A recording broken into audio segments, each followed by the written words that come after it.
his ankles. Now he's got an entourage, and he's got a touchdown. The impossible dream of a play. Madden is on the field. He wants to know if it's real. They said yes. Get your big butt out of here. Whoa, he has trouble with the snap, and the ball is free. It's picked up by Michigan State. Jalen Watts Jackson, and he scores on the last play of the game. He's got it. End zone. Touchdown Titans. There are no flags on the field. It's a miracle. It's a miracle. It's a miracle. You know what time it is, man. It's Sunday, and you know what that means. The Football Frame of Mind weekly show is on your TV screen if you watch YouTube like that. I don't know. That's just your prerogative. I ain't doing it. But that's cool. That's cool, G. All right. We cool, though. But we got so much to talk about, man. College football week 1 was good for some of y'all. Not me. Not me. It was not good for me at all. Very unfortunate. Okay. We're going to talk about it. All right. But before we get started, man, we got a host of stuff, man. We got some cool stuff going on, man. Before we get started, man, how you doing? It's good, man. Week 1 it definitely lived up to the hype. We've seen a lot of things that went the way we predicted, and we had a lot of things that didn't go the way we predicted. But before we go any further, man, if you love college football, if you love the NFL, man, smash that like button. It's completely free, man. If you're not already subscribe, man. It'd be the best place to get anything college football, NFL, anything like that. You can check us out across YouTube, TikTok, X, Twitch for all our game streams, Facebook. And if you're more of an audio listener, you're not so much video, we got you on Spotify, Apple, and Amazon. We got a really jam-packed show with some really awesome guests you guys do not want to miss. Hell yeah, man. Hell yeah, man. So, shoot, man. Nah, you do that real quick. We do that real quick. But the Cam curse might be real. Alabama lost. He picked Clemson lost. He picked Colorado. He lost. So the curse is real. Hey, Brad, ain't nobody did nothing right. That's what I said. It was just horrible. Maybe it should just be like a one-sided. I just picked the game. So nah, Brad, I'm not going out like this. I'm not going out like this. You're not checked out yet. Okay. Good. No, not yet. Okay, that's good. Anyway, you know what? Let's bring in our special guest, man. We'll do the honors. Oh, you got that? Huh? What's up? You got my dashboard ain't working. Oh, okay. I'm trying to troubleshoot it right now. No, it's all good. So we'll start with our guys from the jumping off sides. We gotta start with them guys right here. Welcome. Hello, guys. How are y'all doing? Hey, it's good, man. And then of course we got Mr. Mike Pearson himself, man. Welcome. Thank you, fellas. What's going on? Thank you guys for joining us. This is our first time, 4 screens. Yeah. So thank you guys for joining us today, man. We really appreciate that, man. So thanks for having us. Yes, sir. Absolutely. Okay. Yeah. So we usually start off our show, man. We just ask what got you guys into the sports media business. Should I say? What got you into it? It's something. I'm suckered into it, so I'll just start with that. Tell them how, Mike. Good buddy of mine, Brock Verlin, had gotten to know Chance pretty well, and they had started the Jumping Off Sides podcast, and I took up the mantle of, I guess, being the third wheel, if you will. So Stance and JD have brought me along, and we've had fun on our weekly show and picking our games, picking on each other, and talking our alma maters and the loves of our football lives with the Gators and LSU. Hey, can't go wrong. You guys have a really fun product. We really like what you guys got going on. Thank you. Most definitely, man. So, like I said, man, let's get started, man.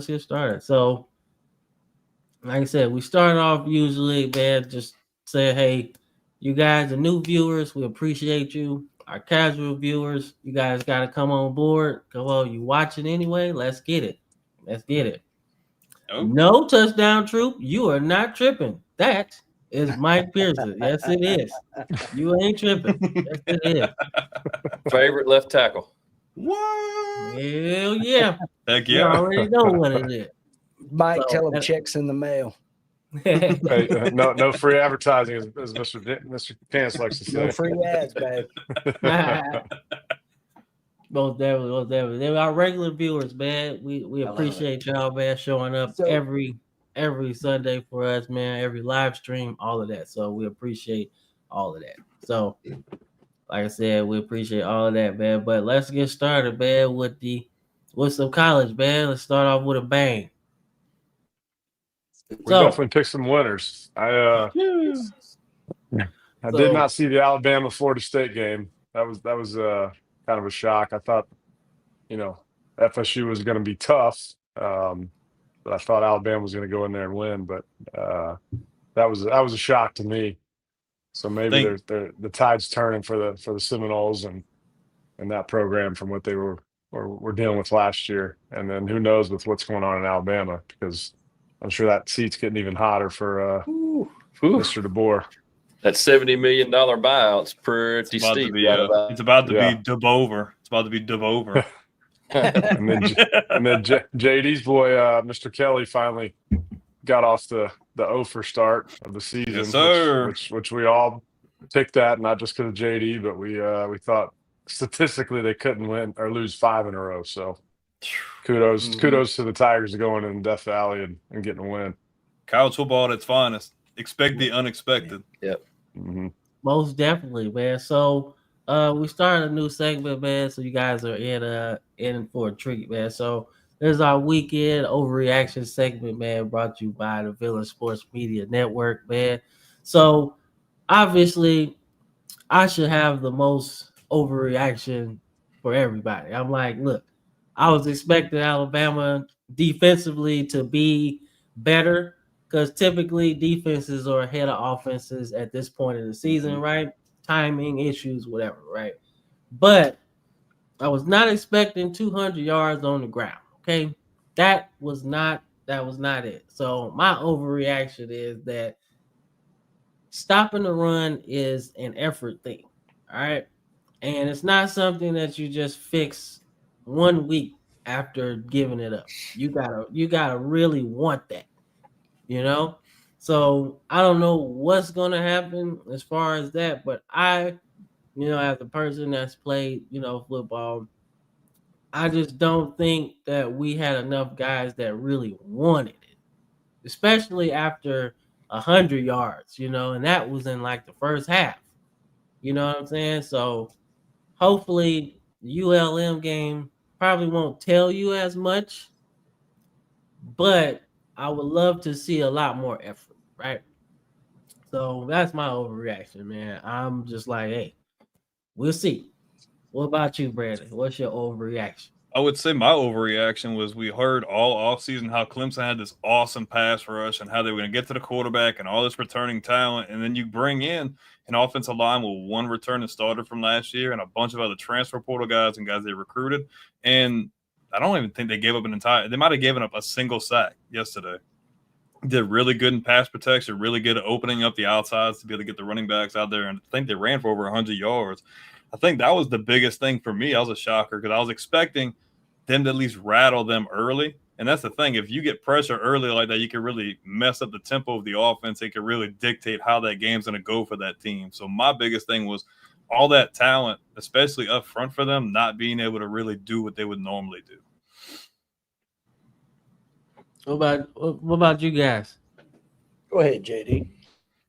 Well, I think my biggest overreaction from the week would be that, I don't Ohio State is as good as we thought they were, but neither is Tech.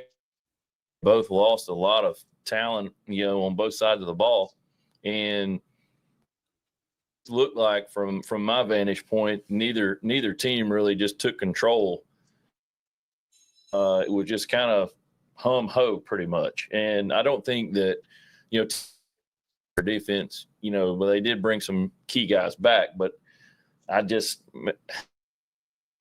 think the Arch Manning Heisman candidate was a little premature. Mm-hmm. So that's just my take on overreaction from the week. What was one college today about the 3-star versus 5-star. Well, yeah. Arch Manning, our QB with a 5-star last name. There you go. So, There you go. Hey, I Mike, mean, what's your overreaction?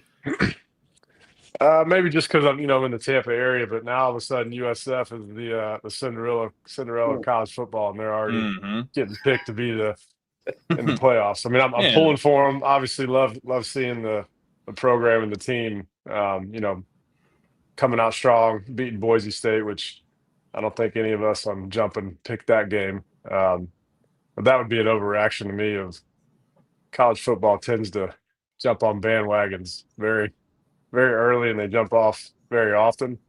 So we'll see kind of what happens with the rest of the year. But USF coming out of the gates and beating Boise State has all of a sudden propelled them into the college football playoffs, and we're just barely halfway through or at the end of August.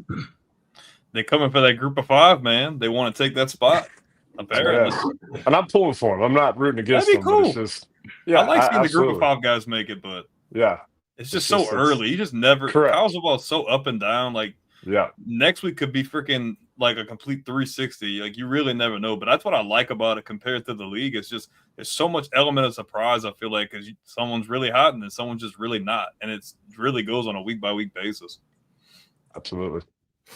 Yeah, man. Like, and like I said, we'll get into USF a little bit. But of any team that has a shot to be the group of 5, they have an offense that could really cause problems for a lot of teams. That no huddle is crazy, and they don't stop no matter how far they're up ahead. Fast pace. Yeah, they keep going. I want to say that's what's that? Alex Grove? I think so. Yeah, like he came from the hypo tree, I want to say. Oh, Golish. Golish is the head Golish. coach. There we go. Yeah. There we go. Yeah. There we go. My bad. Alex Golish. Yeah. So he comes from I want to say the hypo tree. So they are quick to the ball. They don't hand it or pop it. They hand it to the ref and they keep going in attack mode. And if they get to a point where they're in the playoffs, that's not a first round matchup you really want to be playing around with. And I think that's where the I guess you'd say the bandwagon comes from. But from like looking at it, and I think Bama played them last year, and it was actually kind of ugly, right? Yeah. So and we play Brown, them next week. So and then Brown, the quarterback, Brown, the quarterback, wasn't as well-rounded last year, so he couldn't take advantage of being that fast-paced offense. He was more of a runner than a passer, but this year he seems to have figured it out. So that's a scary matchup. Yeah, he kind of reminds me of the guy at South Carolina a little bit.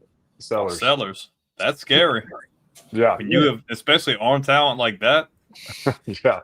That fast-paced offense, man, if you're not ready for it, they'll run you out of the freaking building. I mean, that's dangerous. Yeah, especially if they get it on the ground, Oh, yeah. Because now they can pick their poison, We're going to run that opens up your play-action game, too. Play action, RPO. They added a lot of guys on defense to the transfer portal. I mean, they've done a good job. He's got something growing there, and I'm hopeful, obviously, for him just being in the area. It's good to see when football is thriving. And they're in a favorable conference too. Like that's definitely a gettable conference. What is that? Is that the American or is that Conference USA? I forget. The American. Oh, that's definitely gettable. Yeah. They added a bunch of teams, but that's definitely gettable. Yeah, most definitely. So let's see, touchdown crew. Yeah. I think the potential's there, but I've said it all off season. Like with such a small sample size, you can look good, but I feel like, especially when you play in the SEC, that is the ultimate test of like how you can handle things. I want to see you play an entire SEC schedule and how you handle those lights and how you handle those pressures. And you were in a high pressure situation being in Columbus. That's a hard place to play. They're coming off a national championship. They're wanting to make something shake. So, I mean, he didn't look great, but I mean, maybe just needs a couple of them little small teams, get his confidence back, and maybe we'll see kind of like what we've seen last year. But True. Never know.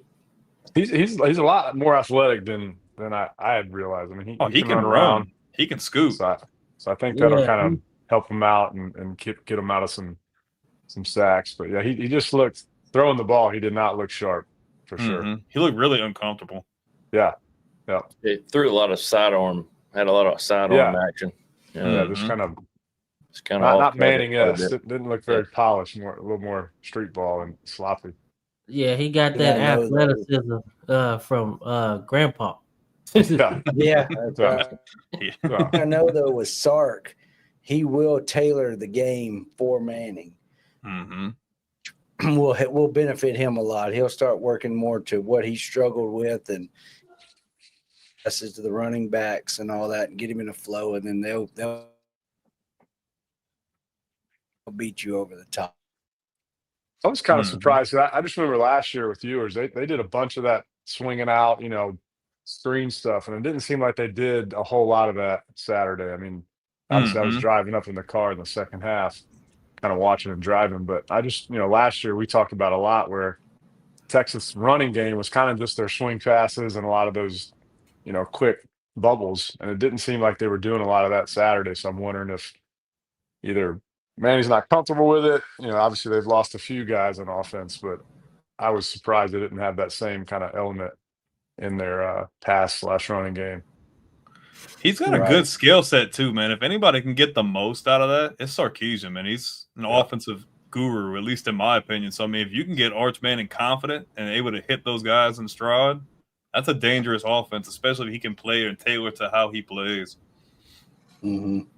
Yeah, man. Sark, like I said, Sark has had a lot of really good talent that he's used over the years. So he knows how to win with just about anybody. They still got Baxter, huh? Or where's he going? I don't know. I mean, he's got experience. Oh, maybe he did. I'm about to say that would have helped having an experienced guy in the backfield like that. Yeah. You talking about the running back? No, he's still there. Yeah, C.J. Baxter, I think. Yeah, Zachariah Branch is something that Georgia hasn't had. So if they can use him correctly, yeah, that'll be kind of good, But yeah, so let's get into some of the recaps and previews, man. So we kind of touched on Boise State, being that top. I want to say one of the top group of fives, and they dropped the ball, to say the least. BSU, BSF, chance. Man, they did show up, man, and it makes you think maybe Malachi Nelson might have been better than this guy, and he just needed another year or so. I liked him. You like Malachi Nelson? I did. I thought he was pretty good. Just he didn't win the job last year. I guess they just wanted the safe option, but man, and that really wasn't the safe option, to be honest with you, because when they took the running game away of Genty, he ain't do nothing. And you would think like, okay, well, now that the show is his, it would be a lot better, but it ain't look that good. And then USF obviously mentioned the high octane offense. When you get down and you can't pass the ball very well, you in trouble. That's a high pressure situation. Like you're trying to hurry up and get down and score points, and if you're stagnant, and it didn't feel like their quarterback was able to make the throws downfield accurately enough. Like it seemed like he had a couple of passes at the end zone that were just off to the left, just too much. Off to the left, off to the right. His receivers had to adjust a lot, and that you can't do much if you can't really hit those deep shots where you got them. So, what did y'all think about this game per se, and what does it say about both teams?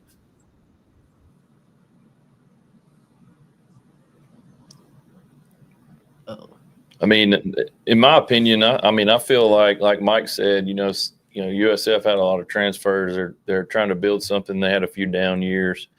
They played some really good games over the course of the last couple of years. Even, against Alabama, they played them really good. They just couldn't put it all together throughout the whole season, injuries and whatnot. And I think Boise you know, they had their offense tailored around the running game the last few years. And, you know, you had a once in a, 20-year talent at running back. And now that you don't have that, and you got to, redefine what your offensive philosophy is, it puts a strain on the whole program whenever you don't have something that you can just stand on consistently. And I think being a mid-major, you have to do that. And somewhere like in South Florida, there's a lot more talent pool there than it is in Idaho. So as long as you've got good coaching and good people, you can build something. I think that's the thing with Boise too. Like, I cut you off. I apologize. Oh, go ahead.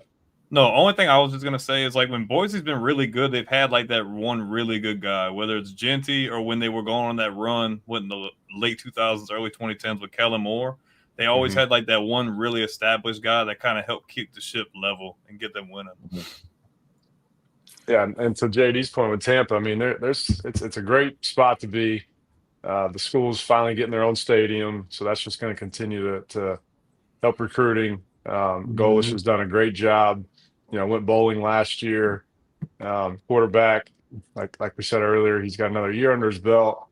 So I think we'll find out quickly next week too. I mean, when they come into Gainesville, that's going to wake us up, and we're definitely not going to overlook them, especially with how they played and the intensity and the energy that they brought versus Boise. So I think week 2 matchup is going to be a really good test for both teams and really probably give us a little more clarity kind of which direction both programs are heading to.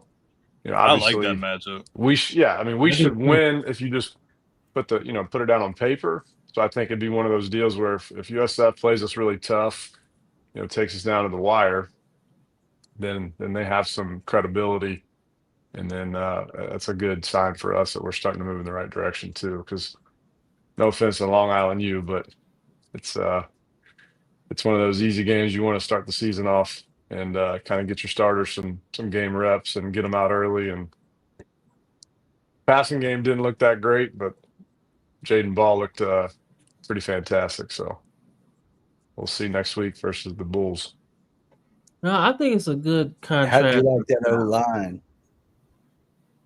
Well, I mean, the guy that's the strength of our team, and we'll probably get to it. But yeah, it's something that we're going to lean on heavily for sure.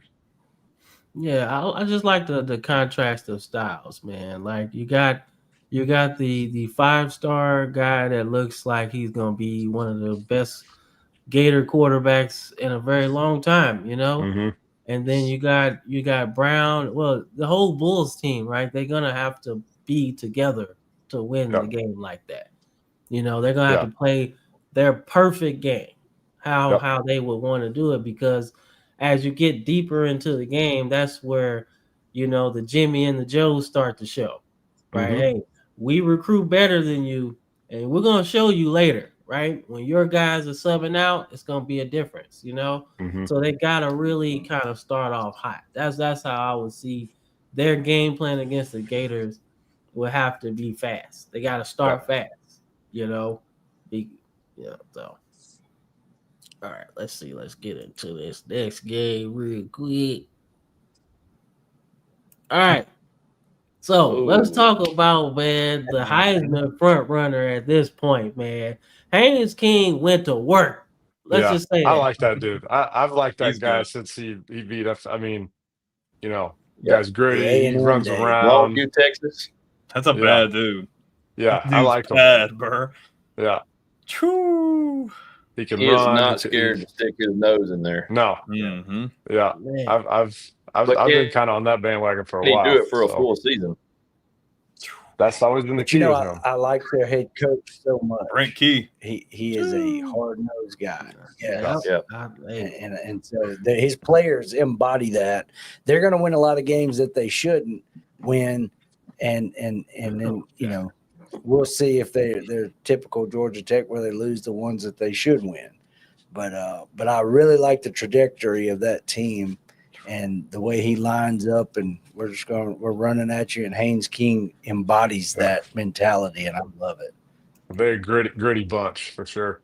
I think they can be in the mix of things in the ACC. I know a lot of people won't think that way, but when we were making our preseason predictions, we had Georgia Tech in the mix of things that maybe, I'm not saying win the conference, but I definitely think like if he stays healthy and they play the way they play, that team could definitely be in the ACC championship game. He's dangerous, and they play real gritty.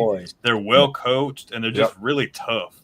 Yeah, they're that team that comes in and people just kind of like, again, on paper, we're going to be okay. And then they look around in the third quarter, and all of a sudden, Haynes is running all over the field, and they're like, crap, we're down by 3. Over 300 yards on the ground. Yeah. Over 300 on the ground is insane. Is it a fair comparison to call him like Tebow-esque?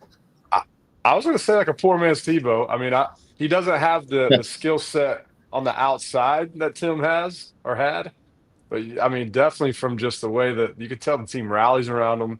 They love playing with him. And I think that's one of those key characteristics for a QB that, you know, when your guys want to go out there and bust their guts out just like you're doing for them. And, I mean, he is doing things that you love. Just gets the sideline fired up, gets the fan base going. And then that kind of bleeds over to the defensive side where they play with that same energy and grit that he has. So definitely he's got that kind of poor man's Tebow.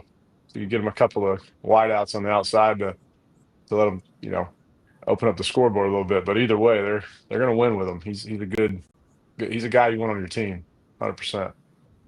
Yeah, I can't wait to see, you know, their transfer from FIU start taking over, man. That receiver, he's good. Oh my God. Like, yo, almost 30 yards per reception last year, bro. Are we serious? Stretching the field. Like I do that on college 26 right now. Like, what are we talking about? That's crazy. That's Chance back in 8th grade. He's just wide open. Man, wagging that finger to the end zone, baby. Yeah, that's right. That's what I'm talking about. What's up, Terry? Yeah, man. On the flip side, where do you think Colorado's heading? I'll be honest. I mean, Cam, you were a little bit higher on them than me. I personally thought Caden Salter was going to look a lot better. I mean, he looked really good at Liberty. Defensively, like, why are you giving up that much yards? Like, that's a big time concern. Yeah, like Georgia Tech's a good team, but Colorado's still going to play some other talent too. I don't know, man. They're a middle of the road team to me. We knew that, you know, Colorado has to build their trenches, right? And building up your inside on defense and offense takes time, right? I thought last year you could see a lot more promise, right? They were getting better at it, right? But they also didn't run the ball well either last year, right? Yeah. And you see it this year, right? Yeah, 64 yards for Welch, right? But you still need more of that, right? Because when you're getting hit with 156 by the quarterback, you gotta match that with something. You know, you can't just like, oh, we're just gonna pass, because you don't have the, you know, I guess you'll say the dynamic thrower that Shedeur was. He was so accurate, he could get you the ball where you wanted to, and you had more weapons on the outside too, with number 2 overall pick. Then you had Weister, then you had Horn. These are all draft picks almost. You know, all of them were drafted. So you got a lot of talent. So I just think this might be a down year. And I think maybe in the middle of the season we might see Julian Lewis. I think that might be where they're headed, because they might need a spark at some point. And nothing gets you going than starting the other guy sometimes. Sometimes it doesn't work, and you just like, we just got a dud. That's kind of the boat Florida was in last year, if we're just being honest. Like, we were on the bandwagon to let Lagway start, but I understand you want to go with the guy who has the experience, because you want some level of consistency and experience. But we got to a point, it's like, man, you got to just toss him out there and see what happens. Like, you got to get something going, because you're just not doing anything.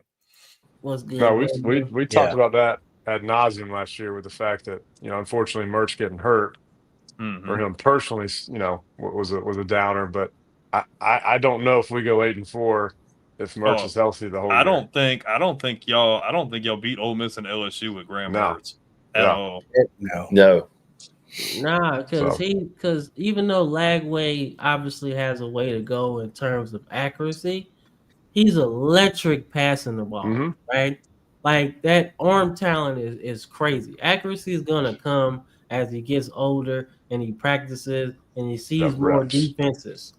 But he obviously has a talent for throwing the football, right? Yeah, his first game was against Samford, right? And everybody's like, well, that's just Samford. No, the small teams, you still see qualities, and it's a good look to just like, hey, I can do this, right? It was a good start for him to get comfortable, right? You can't throw him in there against Alabama and be like, oh, well, hey, let's just see what happens. No, that was a perfect start for him to get going, and once he got the ball rolling, it sucked for Mertz getting hurt, but even if he didn't get hurt, that job was gone. He was not going to get it back because it felt like the team really resonated with DJ, right? And then this year, it feels the same, right? The Gators feel like, all right, well, even from a coaching standpoint, Napier's like, I'm good now, all right? Let me do what I do. I got my quarterback now.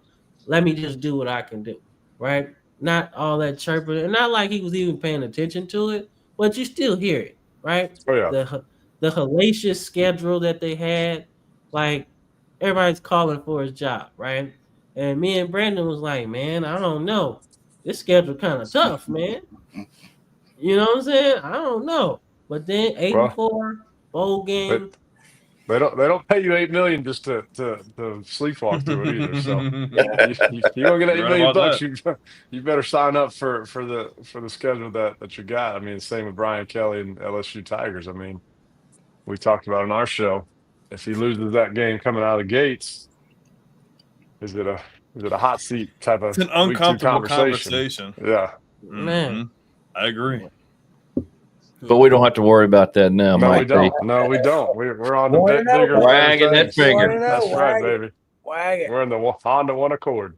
That's right. I guess he's talking about the punter having the extra large jersey. Yeah, how about that? Yeah. I didn't know if you were talking about a 7XL jersey or 7XL helmet. You talking about the kid from Georgia Tech, the punter? Yep. So my son, he's a junior. He's a high school football player. He made a great observation that he said, Dad, why didn't they just put the jersey on the other guy who's not the punt returner? I said, that's a great question. You would think guys from Georgia Tech who are smart and a bunch of engineers would have kind of figured that out. Nope. But I feel like that's what. But it did look good. I like the kind of not top 10 plays, sort of. Hey, does anybody have an update on Terry? We're gonna start that decision yet? We're gonna start that one 7-7. All right. Notre Dame just scored. But yeah, Cam, you picked Colorado to win this game. Well, I did. Oh, Cam, really? Come on now. It's the curse. It's the curse. No, I picked Colorado. My thought process was, okay, right? I see Caden Salter, and I was like, cool. I like what I saw at Liberty. And I was like, well, if we're going to go into this season, let's go into it with the guy that played in college last year. I like Julian Lewis. He's a 5-star guy, but I felt like you got to trust what you got. You've been good in the transfer portal this much. Might as well just go with that. And I'm thinking, okay, well, a guy that in their offense that's so wide open, I'm like, you can just go. Let's just go out and let's just try to score as much points as possible. Because I know what Georgia Tech's going to do. They're going to run it. Their quarterback's going to run it. They're going to be physical up front. So you got to be able to score points so they can't use that run on you like that, right? More as a vehicle to move down the field, but not just keep taking the clock away from you. And the end of the game, that showed that Deion Sanders has an inexperience still. Because which is odd. 2 timeouts. You have 2 timeouts. How do you not timeouts use that with a whole minute or so left? You don't go home. You don't go home with timeouts. No, you use it. it. You guys don't. You do not go home with timeouts. Yeah, so that's We'd my be like thing. Les Miles and use more than you got. Oh, Yeah. dude, let's not even Yeah. get into that. Yeah, and I like Georgia. I like Georgia Tech, and I felt like cool. They're good, but I just really like what I saw from Salter, and I'm like, hey, if he has the talent at Colorado that he didn't have at Liberty, then it should be a seamless transition. But one thing I didn't really pay attention to was the fact that Brent Key don't play that shit. No, we don't. We don't play that shit. And they run the ball. And I wasn't expecting Haynes King to give you 156. I didn't think he was gonna do that, especially early, because they're gonna need him if our prediction of the ACC championship is gonna come true. I ain't expecting to give me 156 Dude, already. Yeah. he's just electric, bro. When you I'm get him thinking going, that you can't against stop him. Clemson or something, right? When you really need that 156, that's Nah, when bro. you do it. He's I wasn't the expecting- Energizer Bunny, bro. man. Yeah, He he just did keeps it going. against Georgia to end the season last year. So when he they did coulda it won against that. Georgia, man, I mean he made Kirby Smart's defense look pretty bad, and I knew Dion's defense isn't Kirby. So Man, I bet Paul Johnson man. was jealous that he didn't have a Haynes in his backfield running that triple option veer that they ran at Georgia now we Tech. had Megatron. Could you imagine Haynes King and Megatron? That's Yeah. unstoppable, bro. That's dumb. Oh my gosh. That's crazy. That's nasty. That's crazy. I would even took Haynes King and Demarius Thomas, to be honest with you. Yeah. Mhm. Like that's crazy, man. That's why I say he's the Heisman front runner right now, because that was ridiculous. Like what was that? You know what I'm saying? So, but I like I said, I admit when I'm wrong, but I do think Salter could be good, but I just think they're gonna probably struggle running the football. They don't have Means a he's difference maker. He's gonna have to keep you gotta force throw it. Yeah, almost like they had with Shador. Shador's got to throw the ball 50 times for them to even win, and that's not good. And those things don't get fixed overnight either. So Yeah, man. So I like their 5-star tackle, his confidence. Like, let's run the ball, right? We're gonna be more physical. That's cool, but he's you not out also physical in them though. need the horses to run the ball To with. run it, yeah. Like, you can have the greatest offensive line. Like, tell me if I'm lying, Mike. If you got the greatest offensive line and not Fred Taylor back there, what you gonna do? Yeah. Like, you got to have some dudes behind you to be able to look good. you know, so that's the thing, man. So like I said, another loss for me, but that's okay. That's okay. That's all right. I like good football though. So that was good football, man. Shout out Brent Key, one of the Saban disciples that are head coaches right now. So I like it. Like his tree getting way longer. So all right, let's continue our reactions, man. So earlier game on the docket for the weekend, man. But let's talk about Nebraska, man. We got the Mahomes cosplayer himself, Dylan Raiola, man.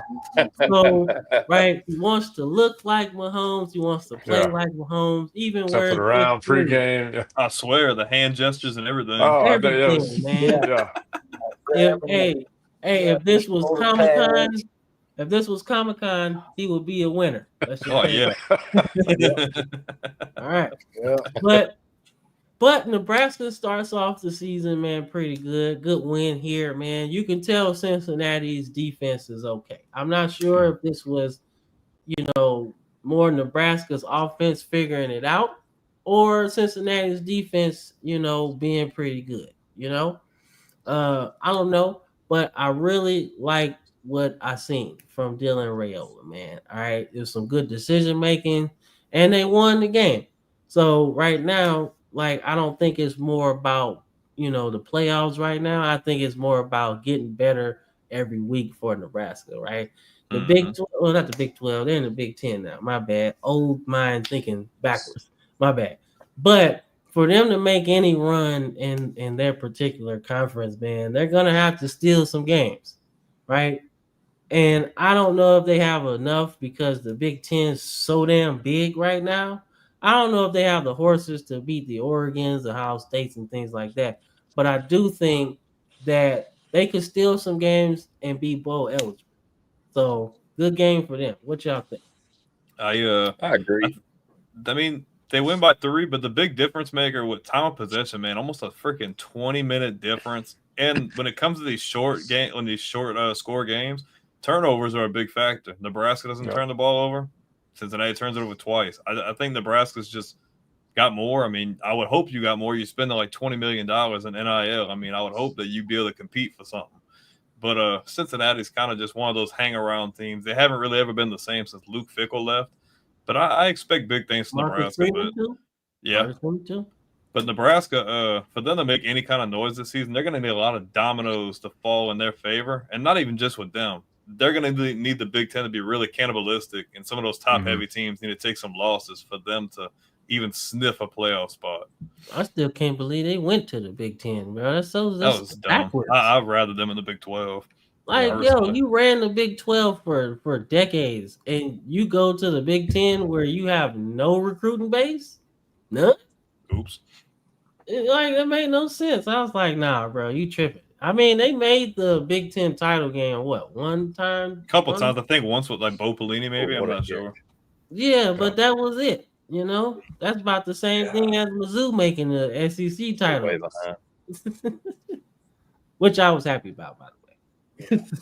Yeah, I think Matt Rule is going to get it corrected. You know, what he did at Baylor was, very, very good.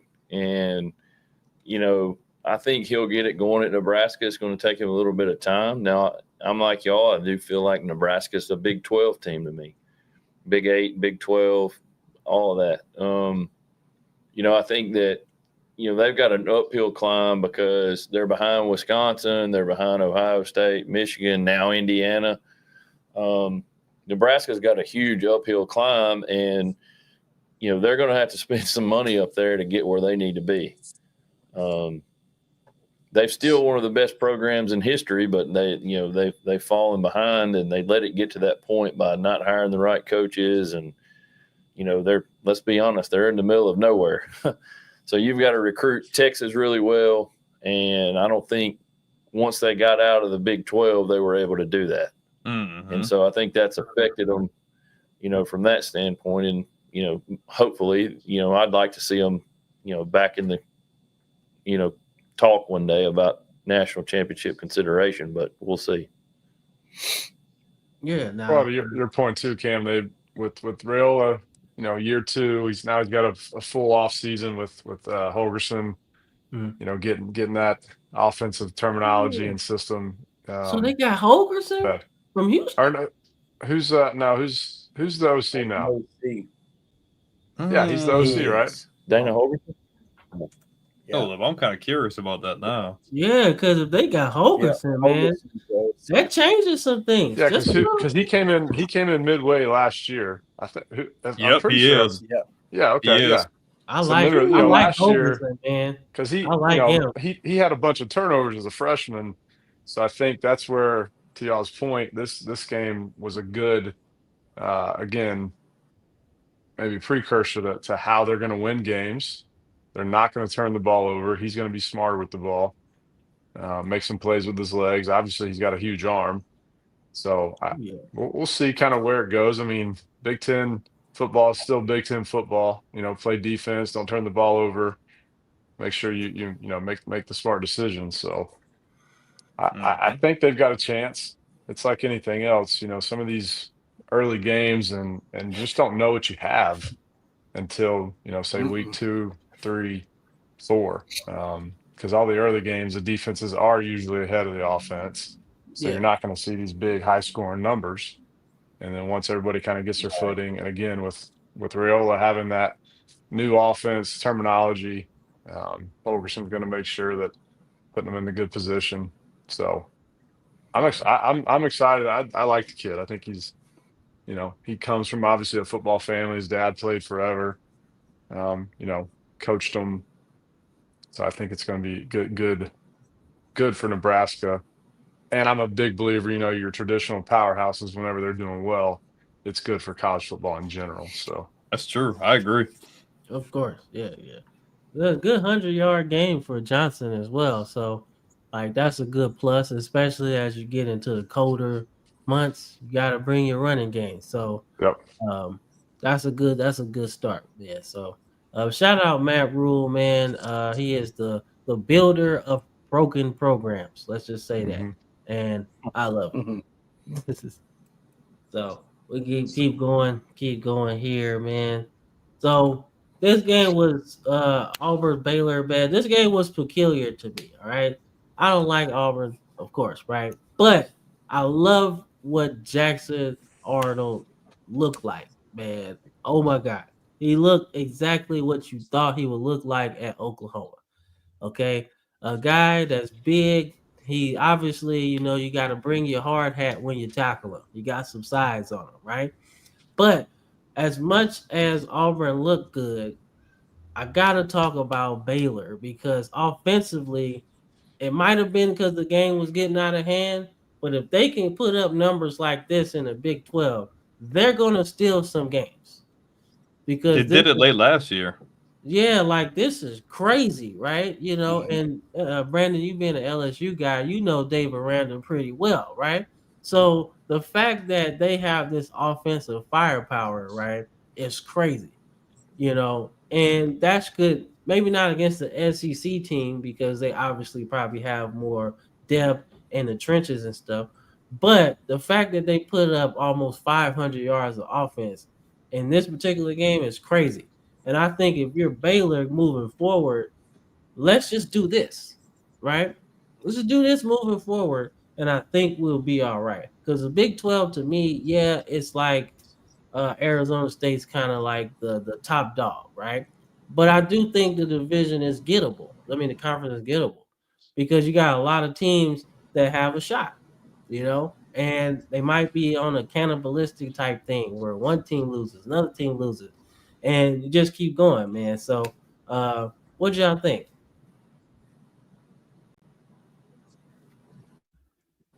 I think I'm kind of delayed on here, just a tad. I will say I was shocked because we kind of joked around.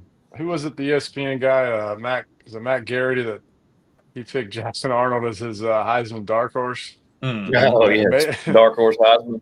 Maybe he knew something that we didn't. I don't think. I mean, I think me, Chance, and JD all picked the Baylor Bears to win this one in our pick'ems, if I recall. But yeah, I didn't see it coming. Obviously the Tiger faithful are ecstatic because Hugh Freeze is obviously known for his offense. He's known as a quarterback guy. So maybe he has found the right guy for his system, and the Plains and the War Eagles going to be a tough one to beat if this is again an example of what their offense is going to look like this year. So I was shocked. I'll be honest, because last year they didn't seem like they had any good mojo going. Kept revolving door with quarterbacks, but it's good for them coming out of the blocks. Man.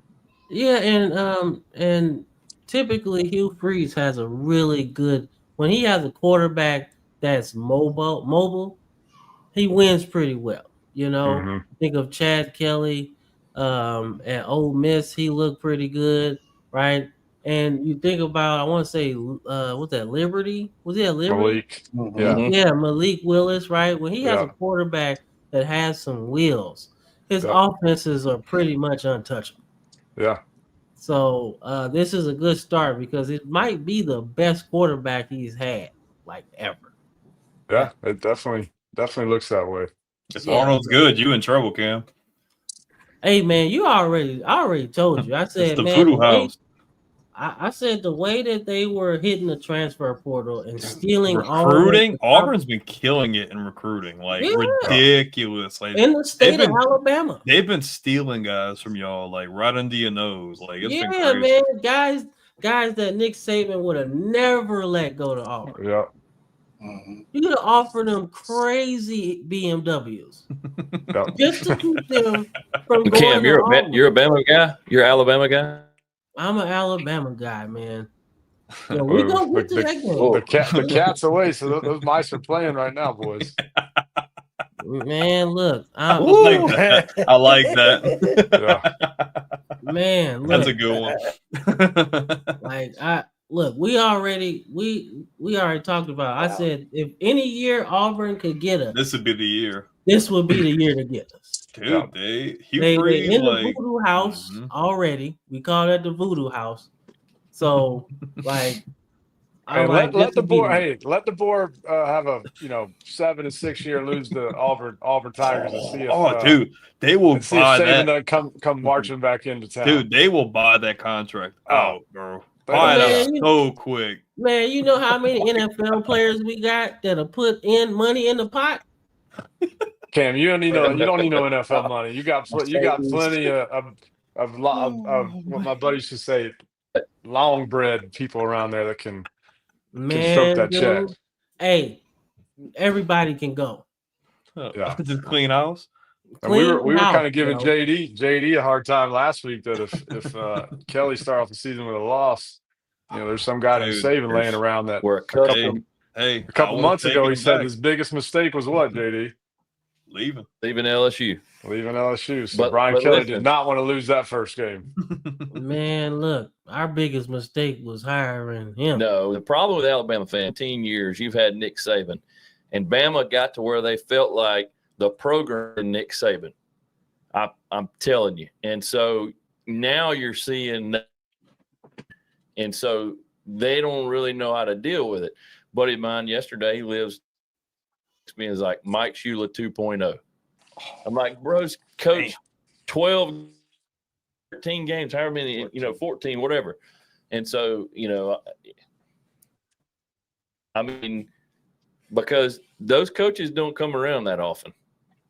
Well, that's the problem with the Bama faithful is, I mean, you've had number one and number two on Mount Rushmore of coaches in your program's history. So your expectations are very high.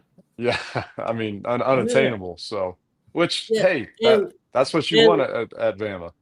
And for me, it's like it's not necessarily just Nick Saban, right? It's not that. It's just the level of play in the trenches is what I'm saying. Like that's what I just like to see. I like to see guys moving guys, all right? And that was kind of the thing that under Nick Saban, especially early, you had to fight in the trenches to beat us, right? Either you had a mobile quarterback or you was dogs up front. Brandon, we would know well as well. When LSU would beat us, they would beat us up front, and they would usually, that's where it would start, right? Or you got Manziel or Cam Newton back there, or Steven or Garcia from South Carolina, right? Those kind of guys usually beat us, right? But I didn't see that in the last few years of Nick Saban. It started to go down in the trenches, right? As teams start to spread you out more, right? But that's okay. But under DeBoer, it was supposed to be kind of a flip where we become more balanced offensively, right? That demeanor is completely different now. Like it's a way different vibe. Bro. And it's like there's no intensity. Like they just get punked. Like they folded and like they never fought back. It's just like they got pushed into the corner and they stayed there. Yeah, man. Here's what I love is we're talking ad nauseum about Alabama, but yeah, we started on Auburn and Baylor, so I'm sure the Tiger faithful just love hearing more and more about what's going on with Alabama. Oh man! oh, here we go. That was perfect. That was a segue. Speaking of Alabama, okay, so all right, so being the resident Alabama fan of the duo here, I'll start with the good. Okay, wasn't that much, right? But first drive. After halftime, I did like how we kind of fought off the mat a little bit because I felt like, we about to get the shit kicked out of us, and we need to get out of Tallahassee fast, right? That's kind of how I felt watching it, right? But I like how we fought a little bit, right? I was like, okay, that's a start. At least somebody give a damn, you know what I'm saying? So then we get to the bad. That's about as good as it got, right? It's about as good as it got for me. So that's back coming from a Bama faithful that says we're just happy we were fighting. Hey, look. Hey. Sounds like us last year. I'm a Bama fan, but I'm also a realist, okay? That's about as good as it got for me, okay? This bad, now let's get into the bad. All right. You see this rushing totals, right? Where is that? Where is that? I can't even find Right it. there. Don't matter. They had 200 rushing yards the whole game. Okay.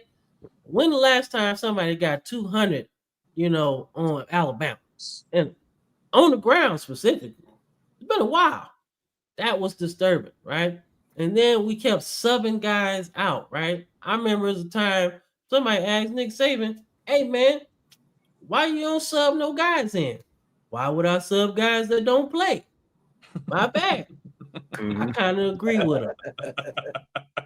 What was going on? We subbing guys out. We got 5-star corners that's not in the game. We getting cooked for deep balls. They looking around like, "Hey, where'd the ball come from? You don't need to be playing, bro. Get out of here." All right. Yeah. Then Well, new everybody, coordinators, hot yeah, field, all the Florida State's all over game the place. plan, man. All over the place. well, Look, Cam, you said it too. I mean, they've always struggled with a mobile, active running quarterback, and Tommy Castellanos is that and some. So I mean, that just obviously there's a game plan and a recipe to beat Bama, and it's to have a guy that can be mobile and active and run around and make plays with his feet. And he dang sure did that on you guys he, Saturday. Gus he, Bus, the Bama killer himself, Gus Malzahn. man, and then them Yeah. jokers hired the Bama killer, man.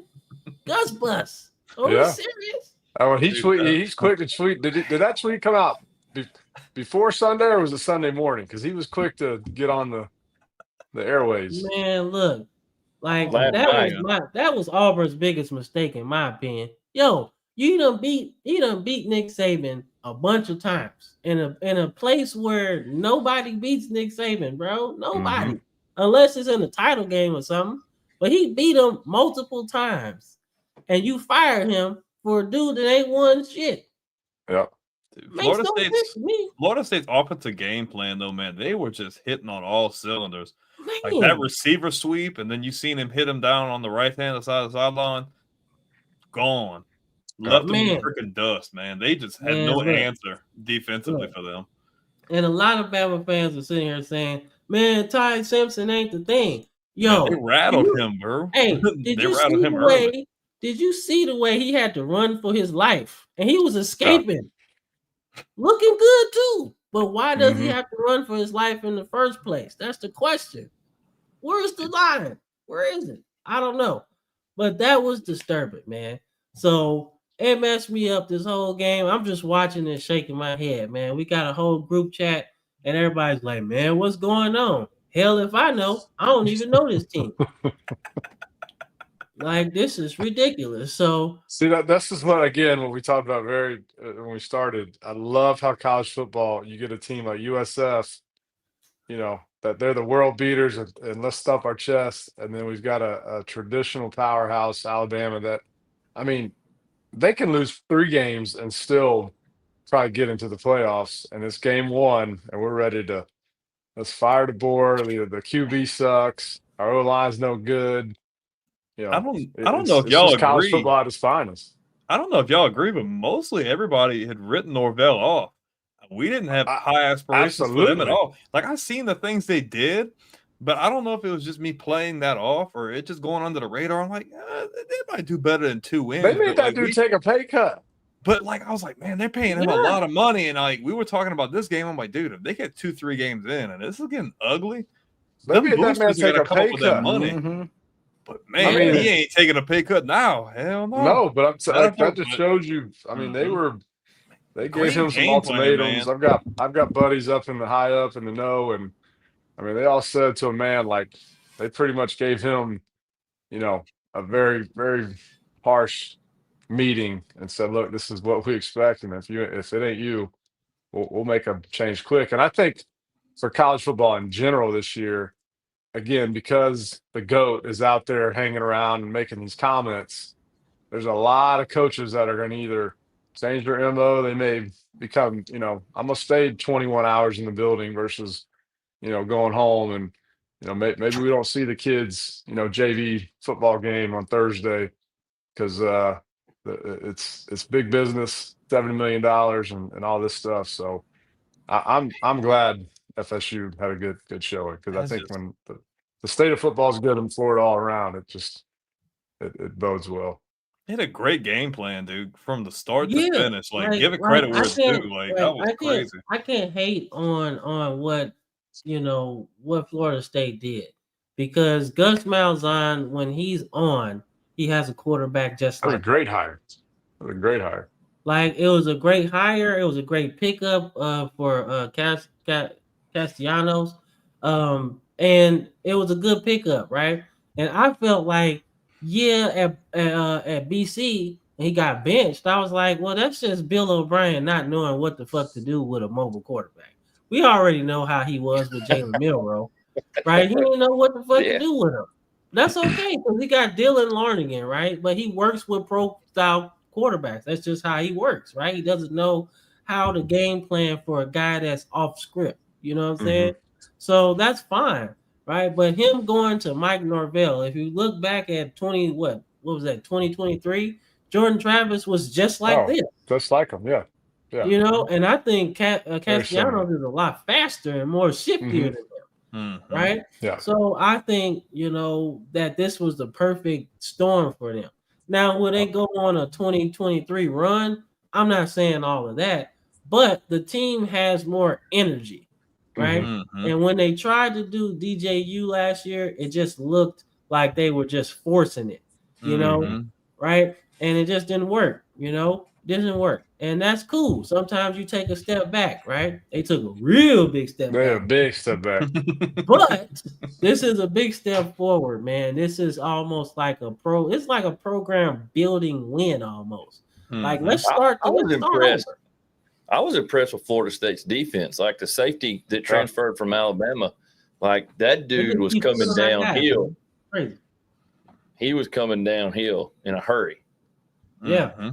So and there was a conversation, man, that I was having on Twitter or X or whatever the hell we calling that shit nowadays. And everybody was sitting there like, oh man, Ryan Williams, man, he took a step back. I was like, no, them jokers was hitting his ass. And he wasn't used to it. Yeah. That shit was flying around, yeah. Yeah, he's like, oh, I'm cool. I can dance. All right, let's dance with these shoulder pads, bro. Let's get it. Come on. He wasn't doing too much dancing. Them arms got short across the middle, and he kept dropping passes. So it's like, hey, and somebody's like, man, he was in high school. He wasn't getting used to hit. I'm like, when you sign that, tell me if I'm lying, Mike. When you sign that contract to sign up for the SEC, you sign up with your shoulder pads, right? It's the big boy league. Yeah, so you there's can't no sit there and off say, days. oh, well, I ain't gonna get hit. Nah, you gonna sign up with your shoulder pads or you ain't gonna play. Simple as that. So he just, he just got hit. That's all. So if you gonna, wake up, you gotta play. If you're gonna be up there with Jeremiah Smith getting hit, he ain't worried about it. You gotta get hit, right? He bulked up for a reason. So you might as well use it. You're going to have to be physical. Everybody else at Bama, all the lineage, everybody took hits and they got up. So you got to do it too. I know Julio Jones was giving them. He was giving them and taking them. So you Bama will be fine. I mean, it's like anything else. Good. It's one game. Yeah. I'll be very intrigued on how they bring along that freshman QB, because obviously he's they're 5-star talent. He's a runner. He could throw. So we'll see kind of when the fan base. Again, it's got a lot of similarities with us last year. That is kind of do we go ahead and bring this young kid along and just kind of take our lumps, see what happens? Y'all put me in a hard place right now, man. I don't want to just throw him in there, because I really don't think that Ty Simpson is the issue. I don't know, man. But because I don't know either. But it's like, the fan base is, when they got this hot shot kid back here. Yep. And that's a fair comparison, though. I like that comparison. It's very similar. I mean, I do too, man. I felt like if we're gonna do this right, Mac Jones waited his turn. I was like, let's see what Ty Simpson got. He ain't get a fair shot. Maybe he should have got more of an opportunity last year, right, when Jalen Milroe started to struggle. But I felt like, okay, well, let him fuck it up. And I don't think he fucked it up last game. I think defensively we were just so ass that you just gotta fight. You just gotta fight your way back into the game. And now you're doing stuff that maybe you wouldn't do underneath different circumstances. So I feel like, all right, let's go into ULM and let's just look at things with a clean slate. I say open it up, competitions for offensive line, defensive line. Who won it? And then we go from there, right? Because that's the area that's going to have to win when we start getting into LSU, Georgia, right? Those games. The offensive line and defensive line have to win. And the way Georgia look, they like, shit, we don't care who playing quarterback. We still going to run this thing, right? LSU got like 2,000 receivers that's 6'7" and shit. We got to do something, right? So I'm like, we got to do something. But giving up 200 yards on the ground and getting beat up front, that ain't the way. That's not the way. No. So that's how I feel. Wake up call. Yeah, wake up call is right. That's the first time I've seen Bama just get beat up. Like they just got beat up. And just got pushed into that corner. Since Bama got pushed around. Like Malzahn got that recipe. Man, but even when he was at Auburn, even when Auburn was beating them, they didn't get pushed around. They might win the game. They got dominated yesterday. Mm-hmm. Yeah, man, and nothing wakes up. To Nothing wakes up players like competition, man. When your job on the line, player, you got to fight for it. You know what I'm saying? So nothing wakes you up more than competition, man. So I just think going into ULM is a perfect reset, in my opinion. Let's just do what it do. But shout out to Florida State, man, because that was hell of a game. Like I said, dude called his shot in the preseason. I'm like, dude, you just got there. You don't know what no. I love that. Yeah. There's too much. I love the old school. Just hey, I'm gonna talk crap, and we're gonna come in and we're gonna back it up. And then to go ahead and back it up is whoa, didn't see that coming. That wasn't a big good for it. I will say one thing I want to see differently is I would like to see. I know Jeremy Bernard led the team in receptions, but the scat play out of the backfield with him out there looked like a really good option because we don't have a change of pace running back, right? Usually Bama always had a guy that did something else, right? Kenyon Drake was like that. He could run, but he could also catch and everything. And I would love to see more of Bernard out of the backfield because that's a change of pace kind of guy. I don't know if he would do it, like more reps at running back, but that felt like a good option for us moving forward to kind of mix up the running backs because we got a lot of guys of the same ilk, big, powerful, fall forward guy.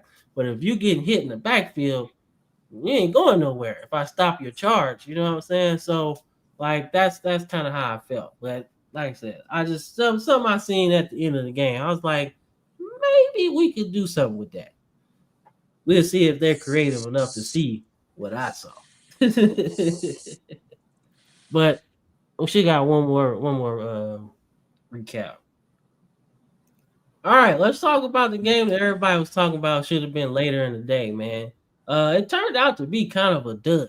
So if I hit the score, who do you think won this game based off of the total yards?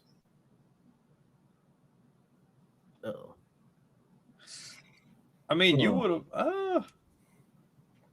I think you still would have picked Texas. To be honest with you, I think you just would have went off of like the athlete for athlete alone. In my opinion, I think you would have just bought into like offensively them being able to score points. I mean, we both expected this to be a high scoring affair anyway. Mm-hmm. So to see both offenses kind of struggle, but especially Texas's offense to struggle the way it did, it was definitely a surprise.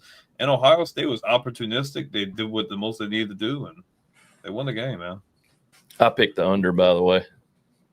I don't know. I picked Ohio State in the under. What'd you pick, Mike? I know I picked Ohio State. I don't got my sheet. I'm trying. I went under a lot of. So I went over. I went under. I just figured, it's Arch's first game. Like he's gonna struggle. You're playing the defending national champions. They're replacing a lot of their players, their QB. running back, a lot of their line, defense too. I mean, Ohio State replaced their whole defensive front. And 2 coordinators. I mean, there's Yeah, a lot. 2 coordinators. A lot of They moving replaced parts. a lot. I thought Texas would have a better game, but I still felt like Ohio State would win. And I felt like, playing in the shoes of it's a big task. But then again, like I said, Arch's first game, he's coming out. He played some mop-up duty last year, and Texas replaced some receivers and some other guys, some skill position players. So I just think that for a week 1 matchup with 2 first-time QBs was going to be an under game. I just kind of, you got Julian saying he was at Alabama, transferred to Ohio State, got the job, and then Arch, it just didn't play to me like it was going to be a high-scoring affair. No, that's fair. That's fair. I do think that Julian saying like his decision making felt good. Like he wasn't forcing it like Arch would. It felt like Arch. Nothing forced. Yeah, Arch felt like he was trying to have a Heisman moment in week 1. Like everything felt like I gotta go, I gotta get it. But it felt like Julian saying was just like, I'm gonna take what's there. I got my tight end, I got my running back. Let me check it down. Let me throw it to Jeremiah Smith when he's open in the middle, right? Like it just felt like, it was under control. And when they threw that ball to Cornell Tate, I was like, that's the shot, right? Mm-hmm. Like it felt like if it's there, take it. And he threw it, and it was catchable. And Cornell Tate made a great catch and everything. But it just felt like Ohio State was more sound in this game, right? As you see, not many penalties, right? Obviously, third down, wasn't good on either side, right? But it seemed like when they really had to control the game, and especially at the end, they could do it. And it felt like Texas had no answer for that, especially when they start turning the ball over. And, I don't know what happened with Arch Manning in terms of his decision making and why he was making those decisions, but that has to change. We can't have it. He was eyeballing just a lot of guys down and just making some easy reads for the safeties back there. So first game jitters. I still say no matter how much you practice and how well you try to prepare, when the bullets are live, things just it's different. The speed's different. Your thought process is different, and regardless of him having a mop-up start, if you will, last year against a kind of a non-Power 5 opponent. I don't remember whoever they played, but this was his first real test. Didn't turn out the way that anybody had hoped for on the Texas side. But my gut tells me he's got some pedigree. He's got some good, solid people around him. He'll be fine. And just like Alabama, anybody in the SEC, same with LSU, losing a game right out of the blocks doesn't crush all your aspirations and your goals as a team. So, and again, this was a non-conference loss, so yeah, and it's going to be a quality loss if there are good losses for them from that standpoint with the college football playoff committee. So yeah, everything will be fine as long winning cures everything. Back in the day, you took a loss, that's done. Yeah, BCS, you're out of there. Back in the day, you like, man, well, right. I hope somebody else lose. We in trouble. And I do think that played into kind of the coaching mindset now with staffs and how they go about their season. I really think coaches are more of that maybe NFL mentality now where, hey, if we lose one, let's just flush it. Let's go on and get rolling. We still got all of our season ahead of us because it's a different ballgame now with how the playoffs are run and how you get into them. Mm-hmm. Most definitely. So this next game is just a favorite of me and Brandon's. It was ugly, but we love Hawaii. We stayed up late as kids watching it. This game was not worth staying up late for. I'm sorry. We just do it. We just do it because we are big Coach Brennan fans. We want to give, our love and towards family and all of that. We just love the way he played. When we were kids, it was so fun just to see a guy light the fucking scoreboard up right at midnight. Isn't what I'm saying? Timmy Chang the offensive coordinator out there now? I think. I Chang think is so. yeah. I'm pretty sure. Yeah, because I watched. Yep. I'm gonna say I watched them game 1 versus Stanford. Same thing. I mean, We was hyped. love my. I Yeah. stayed up late like watching look, all- I kind of knew Arizona was gonna kind of blow this game out because that was such a great game against Stanford, but the level of competition was probably like the same. Yeah. Arizona got some players, okay? Yeah. But we love Hawaii. You know, nothing to really talk about here, but we love Hawaii, and I as say long as Chance doesn't let us pick any games west of the Mason-Dixon, so I don't even know if this is even on our radar at our pick'ems this past week. I watched it, my man. I watched it. You stayed up for that one. Yeah. Yeah, man. Like I said, man. So I was just planning on having all Hawaii games on here, like throughout the whole year, just because I fucks with Hawaii. Okay, I don't care how good they are. They could be winless like they were under Norm Chow. I don't care. Mhm. I love me some Hawaii. So Mike's gotta love- basically a resident over there now. Oh yeah, we went there this summer. We went by that stadium. That place is old, fellas. Aloha Stadium. There's a Did you reason ever why they play a stopped playing the Pro Bowl Bowl there, there. Mikey? Nope. And there's a reason why they quit hosting over that. That place Right. is getting falling apart. Dilapidated. Yeah. yeah, it's time to tear that shit down. Yeah. Like, come on, man. They've been playing how many Pro Bowls in there? Like since the 80s? Yeah. Long time. Yeah. Yeah, like, come on, man. I'm glad they got a new complex. It's about time, dog. Yeah.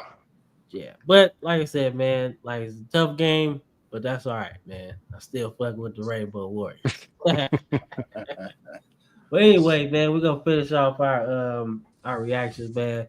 With Brandon, his team got the win. He had a very, very good evening. I did not. Praise the Lord. I did not, Man. man. So what was your take on the game, Brandon? Break it down for us. So I think the biggest thing for me is, man, it's a really just low scoring defensive battle. Now we heard all offseason about Cade Klubnik being Mr. Heisman, and they got all this returning talent, and they're going to bring all this pressure. And LSU obviously lacked a lot of experience on the offensive line, which was a big concern. I feel like they had filled a lot of those other holes on their roster really well. But I was really impressed defensively. Every single play, man, they're getting a huge push at the line of scrimmage. It feels like every time Klubnik's going back to drop back, he's having to run somewhere. They're making him force being bad decisions. I think they held Clemson with 32 yards rushing. That's crazy. And it felt like every time LSU would try to run a gut or a dive up the middle, they get stopped. But as soon as they start running misdirection, they start to try to push that ball out. They were running the ball over them. And Nussmeier made really good decisions. A couple of throws here and there, I'm like, you probably shouldn't have did that. But for the most part, like, made good decisions, no turnovers. And LSU was opportunistic, man. I really hated that they took that touchdown away from them. It was a blatant, obvious catch.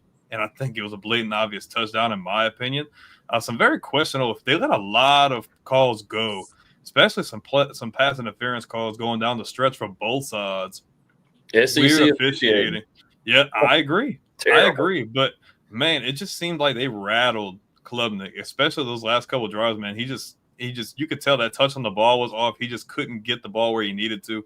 And LSU came with a really good executed game plan. I mean, some weird bonehead decisions coaching-wise, like not going for the 3 points before the end of the first half was stupid. Yeah. And just some weird stuff. But, man, it was good to see them finally get that monkey off their back. And I said this all offseason. They reloaded on defense. The depth was crazy. And we've seen the trim of Blake Baker when he was at Missouri. He turned a defense that was ranked over 100th in the country, and within 3 seasons had them ranked in the top 25. Last year they were improved. Not great. But you come in this year and you have all kinds of all-star talent on the defense already. Then you add all these guys via the transfer portal, and they balled out, man. Like, they came to play. I like the intensity. They fought, and you could tell that they really wanted to get this win. And it was a really good game, man. It was really good to see. That's a hostile environment, too. So to be able to go in there and get a win like that, it's a huge momentum booster and confidence booster. Yeah, nah, man. JD was happy. That's for sure. Oh, yeah. Yeah, I thought that, I don't think the score really told the game. I mean, to me, you take away the muff punt where it gave Clemson a short field, and they end the game with 3 points because LSU's defense really dominated the whole game. And, we had the touchdown call back. And I mean, it's, hindsight's 20/20, but, I think that, the time of possession was a big deal. Like LSU was like, 30 something minutes time. 37 minutes. Yep. Yeah. And so I think Clemson's 22 or somewhere in there. So that was to me what really won on the game, and they just kind of imposed their will later in the second half. I really wasn't impressed with the offensive play calling in the first half. We really tried to run these long developing routes, and they just didn't pan out. And if you can run the ball, sometimes you can do that. But I felt like in the second half they came out, they tried to mix it up a little bit, run some crossers and stuff like that kind of got Nussmeier into a rhythm. And once they got into a rhythm, and Aaron Anderson had a huge game. Like he was a difference maker.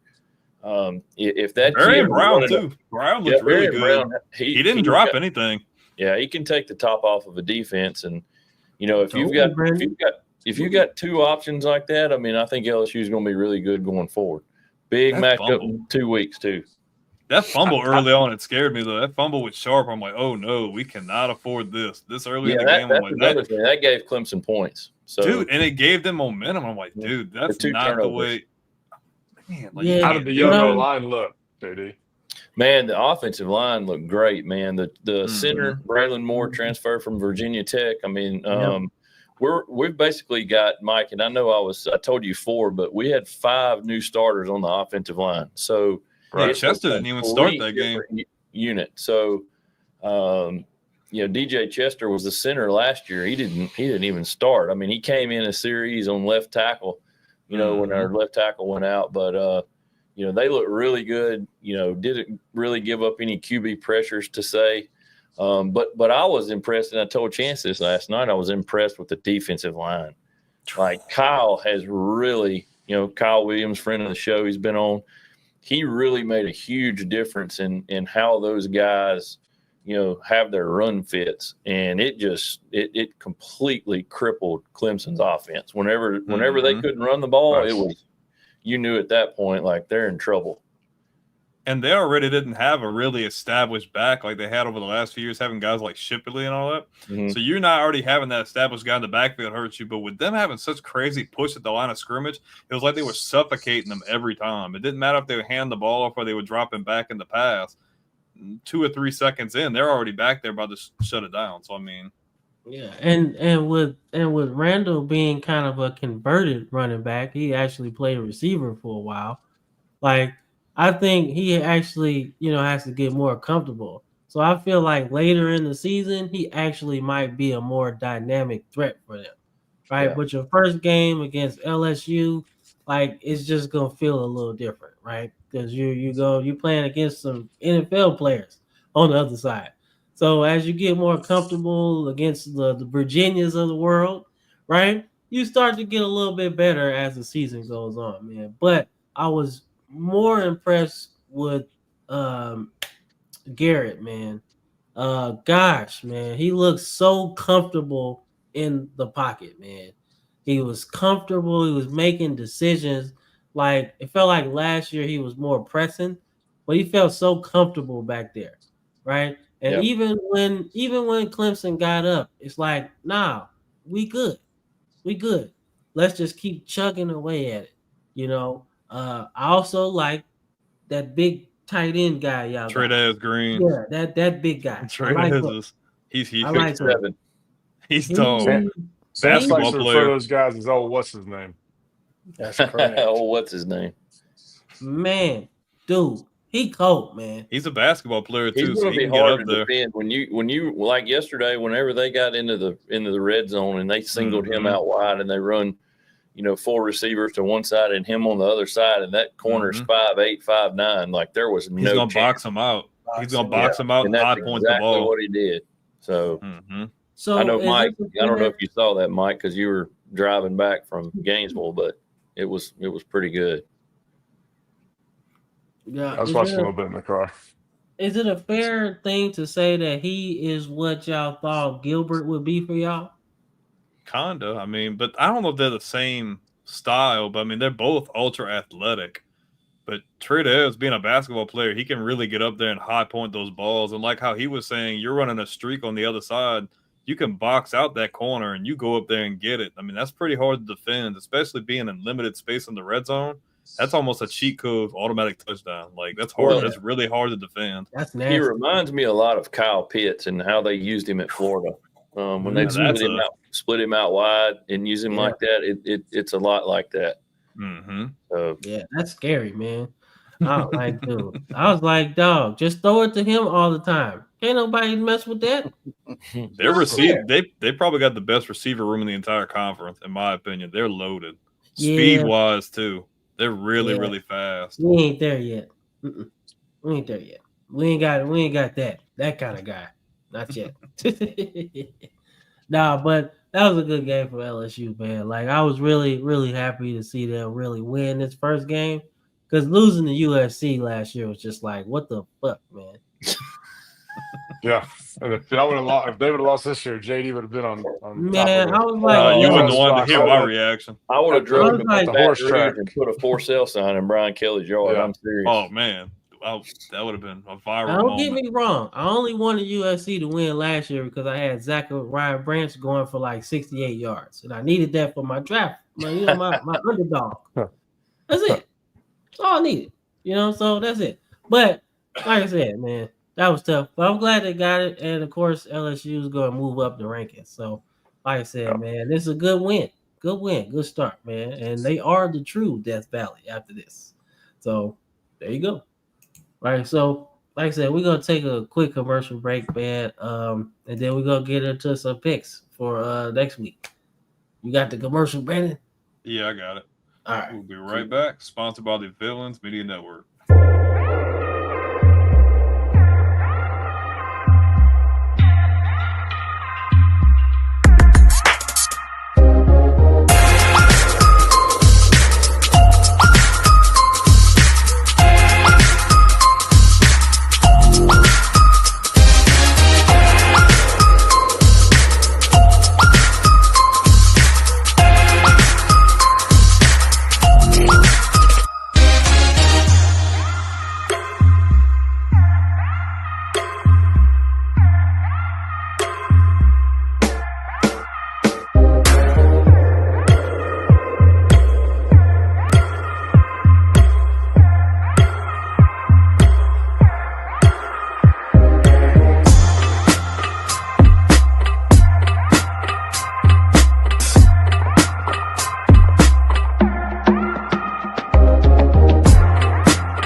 All right. We back.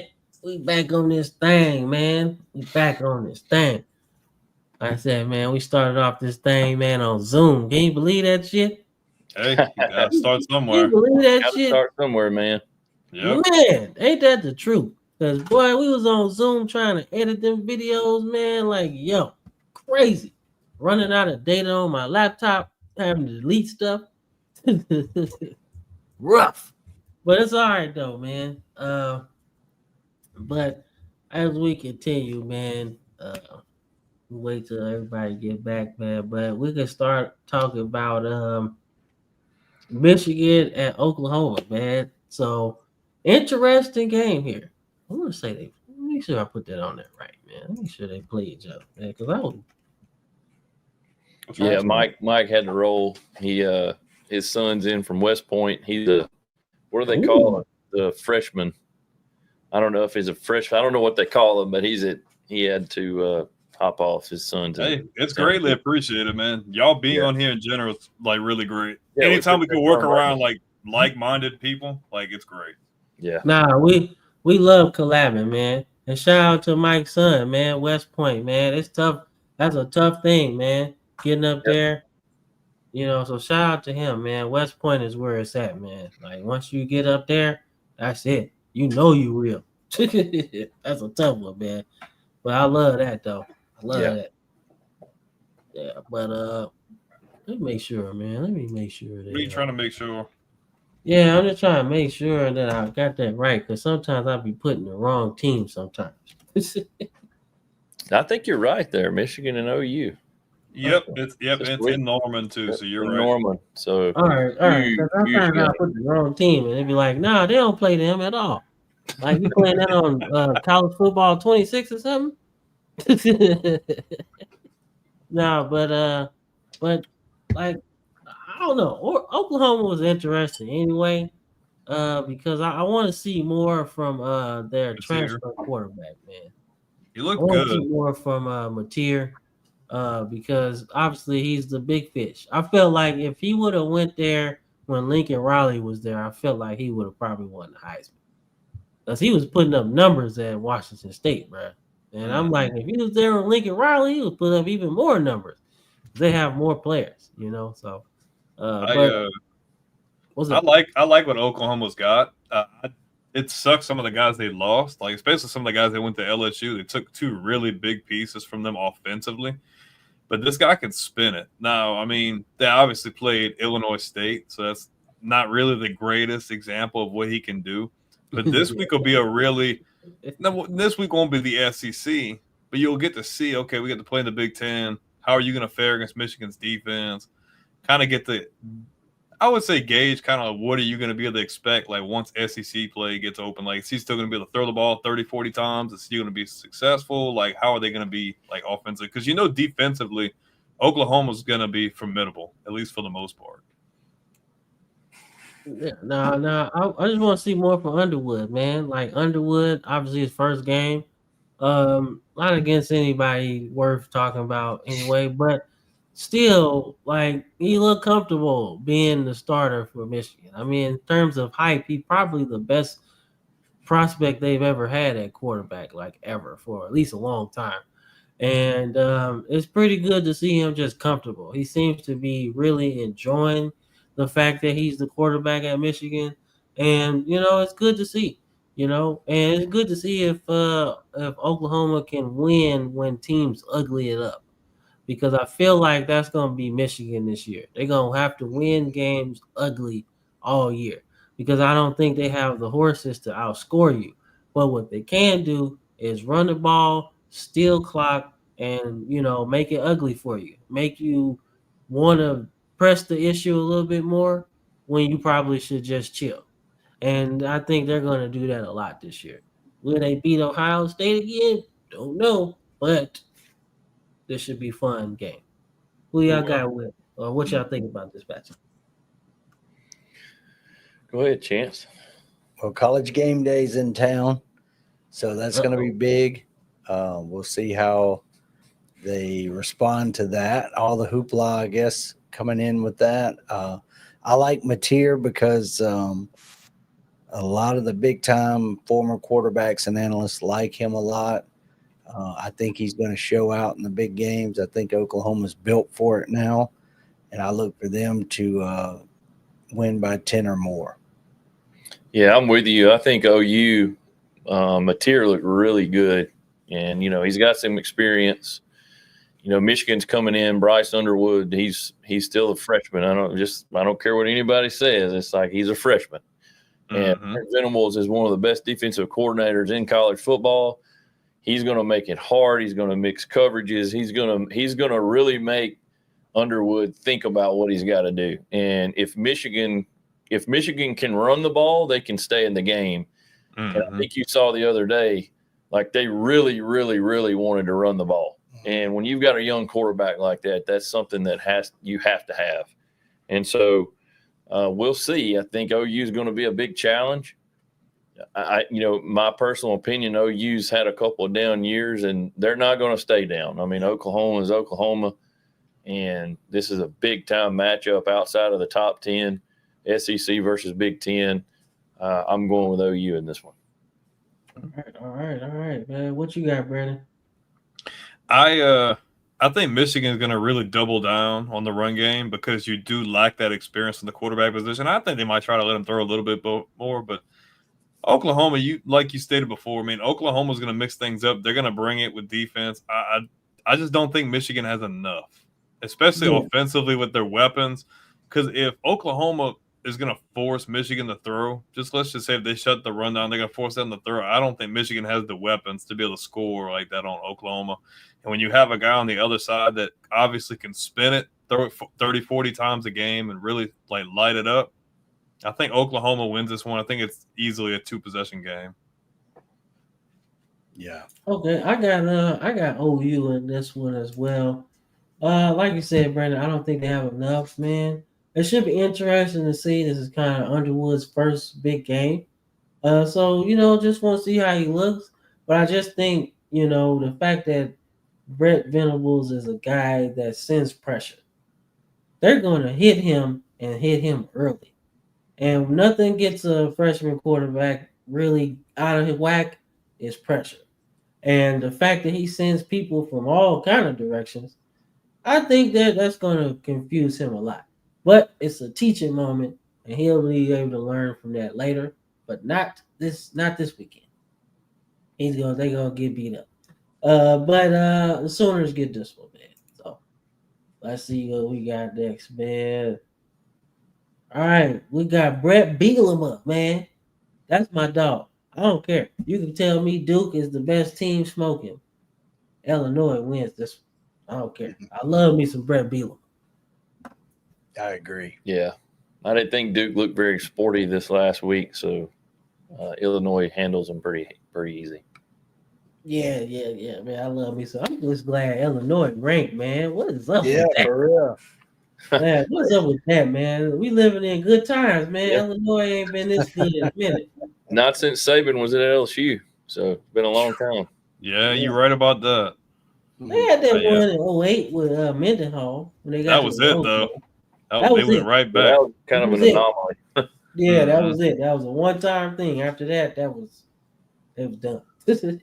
I like Manny Diaz, and I like what they're doing at Duke.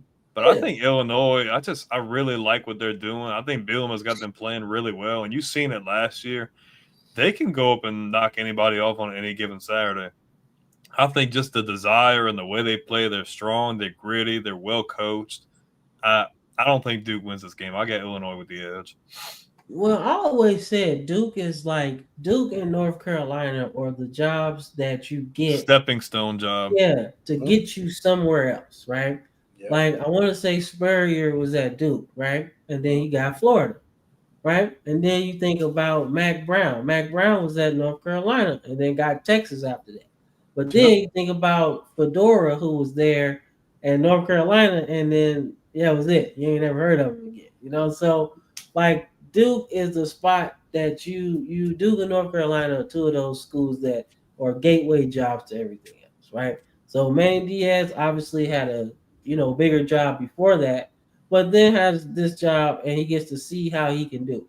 And so far they've been pretty good, like presentable, should I say, right? Nothing's bigger than basketball at Duke, but it's still good, they still play football there. So like I said, but I do think Illinois gets this one. Man. Let's see. What we got? Like I said, Hawaii's on the list all year long. They're like, I wasn't expecting that. I told you. They're on the list all year long, man. All year long. Look at that beautiful stadium. Give me Hawaii or give me death in this one. They got Sam Houston's number. Man. Look, Hawaii, I got them too, man. So hopefully they put up a better showing. Give me the Rainbow Warriors, bro. Yeah. I'm going to take Hawaii in this one too. Yeah, they got get Sam Houston. Yeah, man. Sam, has Sam Houston kind of taken their run in FBS good? They are right. They're I don't know. Have they won? Have they been to a couple bowl games since they've made that transition? They have. I mean, in the first year or two they came in the FBS, they were really competitive. They kind of fallen off a little bit, I think, last year, but Conference USA. Is that right? Yeah. So they're still competitive. Okay. So Yeah, because I was just curious because a lot of these teams sometimes when they come here they're not as good. Not But everybody they- can be James Madison. Yeah, everybody ain't James Madison. What the fuck, man? What the fuck, man? They just came in winning, and then Jack they couldn't State, even, Jack bro. They State couldn't did too, even and they go had to what's the it called? conference title game, bro. Mhm. That's the craziest shit. They were so good, crazy. What's going on with North Dakota State? Like, what are you doing? Make the transition. Like, stop winning all the national titles, man. Stop it. Like, just come up here and play. Like, I don't understand. Mountain West. Minus what? Exactly. That works. It works, man. But yeah, Hawaii or give me death.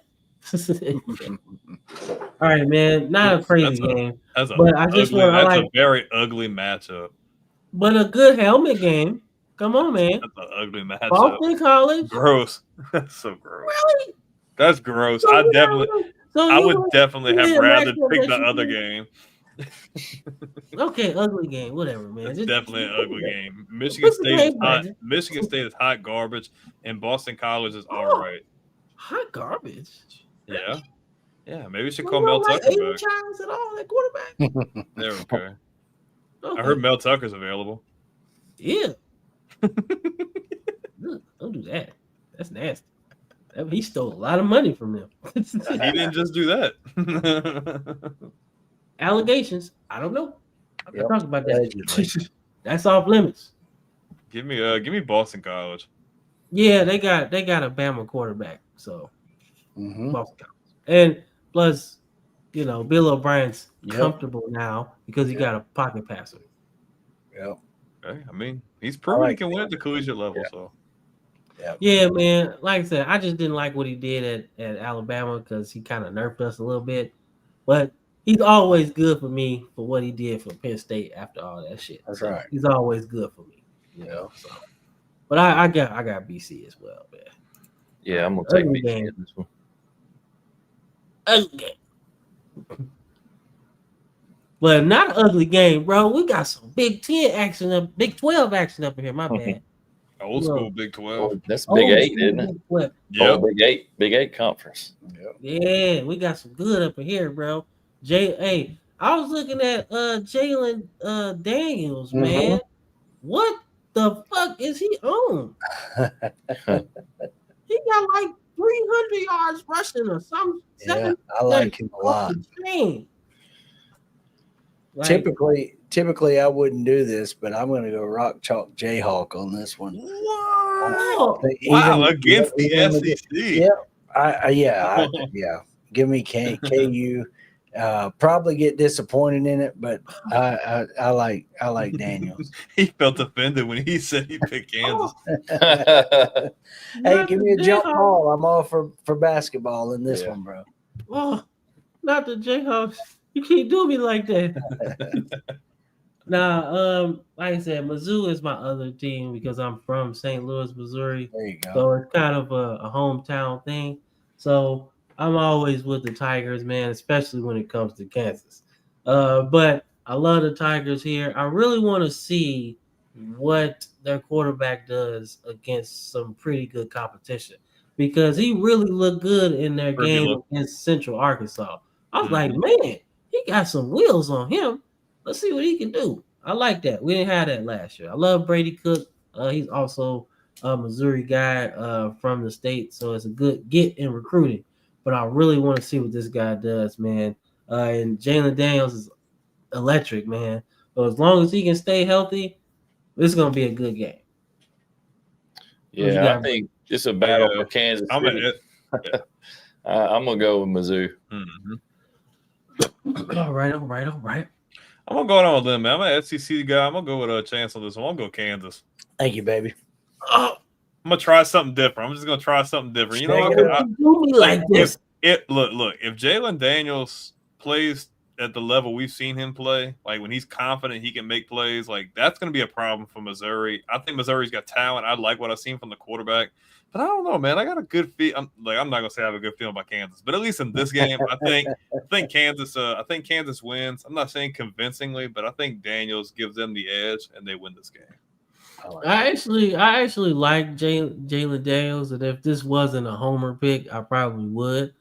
But I do like what Ahmad Hardy looks like. All right. Ahmad Hardy is one of the biggest pickups of the offseason in terms of running backs. Right. He's one of the best running backs in the country. So if he can give you about 100 yards, I think we probably win this game. So if you get like 100 yards from him and the quarterback, you had to replace that though because they lost Devin Neal to the NFL draft, and he was a big deal. So yeah. So all right, we got Mizzou in that thing. It should be a couple more, man. Then we get some NFL stuff, man. All right, man. Battle of the Cy-Hawk Trophy, man. Let's get it, man. Let's talk about it. Cyclones get that thing, man. They get that win. I want to say against Kansas State, which is big conference game to start the year off with, right? So, but we'll see, man. I like the Cyclones in this one, man. I do. This is in Ames, right? So they got the home field advantage, and they got a pretty good team. I like their quarterback too. He's comfortable in the system, so I like the Cyclones. I think they're a sleeper to come out of the Big 12. I love Arizona State, but I think Iowa State could be really good. So I mean, they did make the title game last year, so yeah. Didn't the Cyclones make the title game last year? Yeah, against Arizona State, they just got beat up real bad. Yeah. Yeah, this is a tough one for me. Iowa's been so good in the trenches the last couple of years. Man, I just it's I didn't really, I saw the Iowa State Kansas State game, and Kansas State really, I didn't think they ran the ball enough. So that's what kind of was my take on this one. I'm gonna go with the Hawkeyes. There you go. All right. Cool, man. What you got, Brandon? You pick. I picked Iowa State. All right, bet. All right, let's get it, man. So we got. Come on, let's go. Let's talk about it. Man. I saw this matchup late yesterday, and I was like, damn, man. The Bulls have this crazy offense, and the Gators are at home, and they got lag weight. So let's see what happens, man. Like, or the Gators gonna have to match their energy, or can the Gators just play their game and just beat them flat out, right? So contrasting styles, love this game, love this matchup. Let's see what you got. What y'all got? So I think that USF's a team that always worries me on the schedule, especially now, because we kind of saw what they're one of those that make things a little difficult for you. Yeah. But I like our as we say, Jimmy's and Joe's. I like that, but we start slow most of the time. Mm-hmm. And if we start slow and they come down and just methodically march it down and then get a big play or something and get up on us, we're on our heels, and then here we go again. The rest of the faithful, so to speak, are talking about Napier, even if it's a close game. And I think it's going to be a close game. I think it's 10 points or less, just the way USF plays and the way we play it. If we start off slow, we're in trouble. And that's probably what's going to happen. I hate to say that. We have more weapons now at receiver than we've had in a long, long time. I like our running backs, but I'm worried about it. I'm not even going to lie. This game is not going to be close. It's going to be just like Florida versus UCF last year. I hope. And I'm telling you, Florida completely runs South Florida out of the building. They're going to cover. Florida is going to show why they're a top 15 team and possibly top 10. The defense that Florida's got is going to USF's not going to be able to handle it. From the DBs to the linebackers to the defensive line, they're going to be outmatched, and I don't think it's going to even be close. I think as we get into the second half of this game, I think that's when you start to see the Gators take over. I think they just got too many Jimmy and Joes, man. And this is kind of matchup that as you're a Gators fan, you don't want to see it you don't want to go up to the fourth quarter with a team like this. Because this could get real nasty real quick. And we don't want to do that. And then you go back to Napier being on the hot seat after it cooled down a little bit. You don't want to do that. Don't do that. So I got the Gators most definitely this one, man. What you got, Brandon? I think USF will make it interesting early.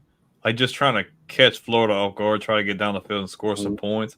But I think as time goes on, you're going to see like athlete for athlete, Florida's just going to have too much.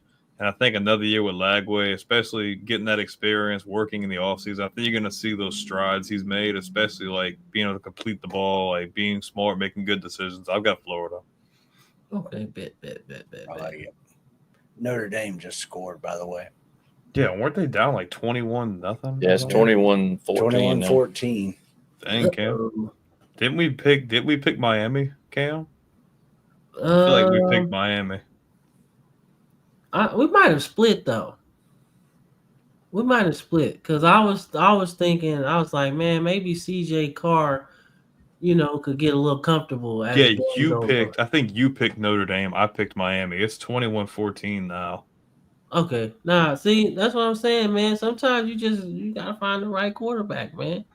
You can always go through the transfer portal, man, but sometimes you gotta build your guy as it goes on, Mm-hmm. Sometimes. But I like Marcus Freeman anyway. He's comfortable, bro. All right, let's get to some NFL stuff, man. Let's talk about the pros, man. Well, let's go. Let's start with this, man. We almost done, but we gotta talk about this, man. So just for people who've been living under a rock the last week or so, this is the Micah Parsons timeline. All right, you look at it. He reported to camp, man. They go back and forth with Jerry Jones. Then he lays on the training table, sleep, because he's like, I'm not interested in this bullshit.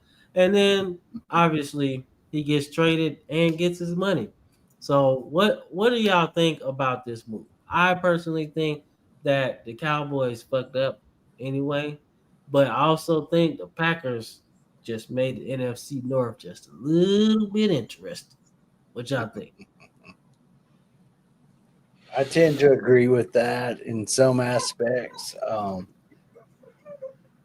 I really don't know. I'm up in the air about it because I'm just like, they let him go, and then on the other hand, I'm like, well, they're going to need him. So, and they could have traded him to 28 more teams rather than I'm a Chicago Bear, so going to Green Bay pisses me off.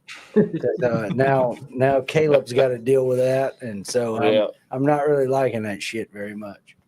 Oh, I don't think that Parsons last year he didn't have the season that he's had in the years past, and it was almost like he kind of just going through the motions. I think that he needed a change. He knew he needed a change. And if you look at what the Cowboys, what they got for him, it's one of those deals that you're not going to see it right now. But 2 years down the road, 3 years down the road, the Cowboys, could have a really good opportunity to pick some good players up. And if you think about, if you've watched the Netflix documentary with Jerry Jones and the Cowboys, you kind of can see that that's kind of how he felt about Herschel Walker in a lot of ways. And he got all these draft picks because of it.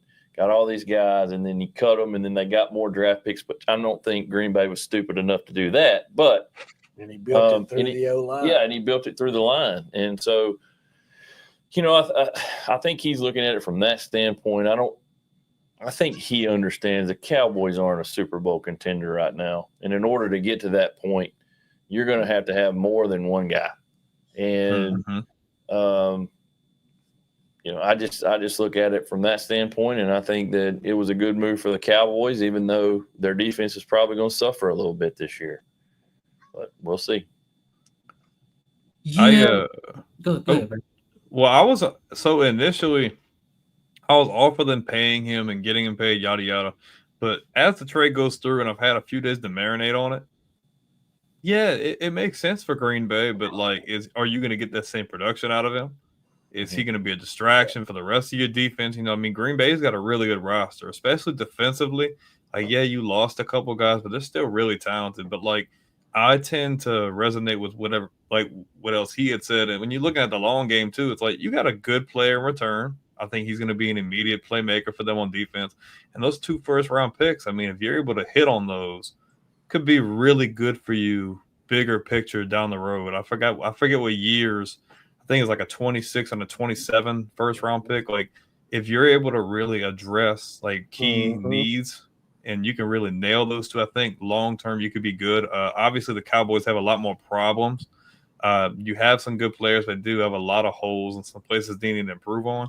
So, you could look at it like Green Bay won, but I kind of almost think Dallas made the right move here.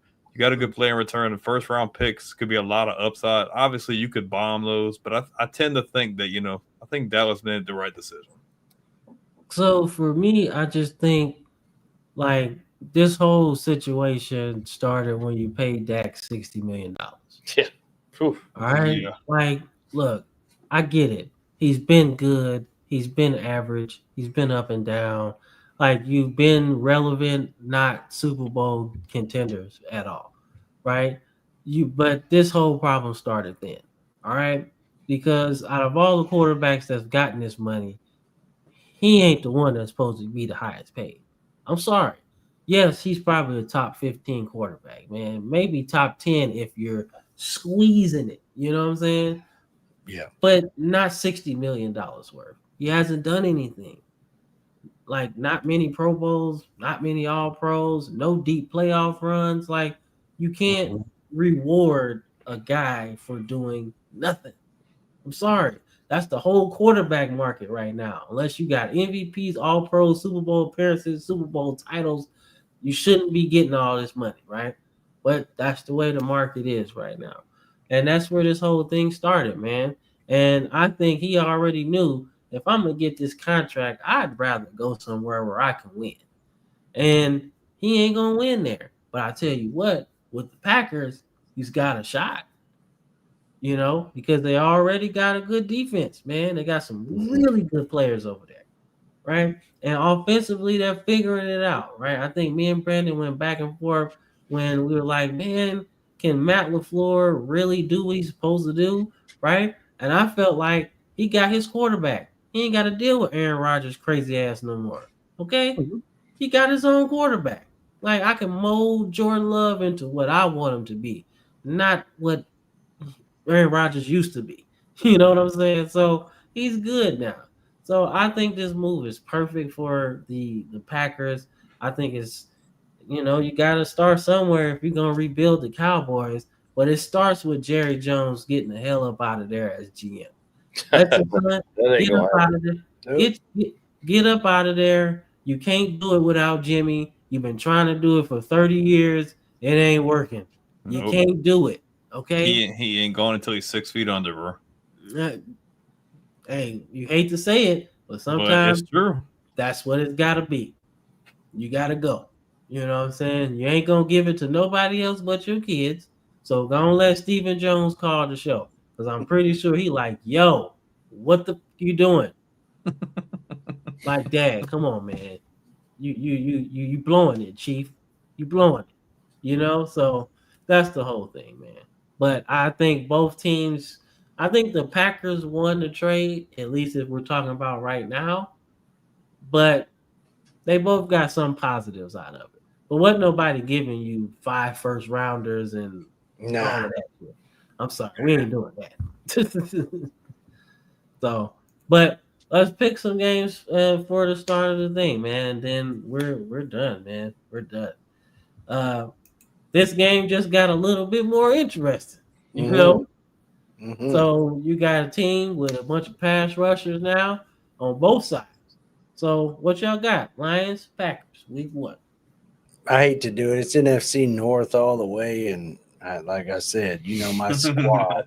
But I think I'll take Green Bay at home to start the season. I think there's a lot of hype with Detroit, but I really like Green Bay, and now that having the addition of Micah, I'm in on Green Bay. So Yeah, I'm on Green Bay at home.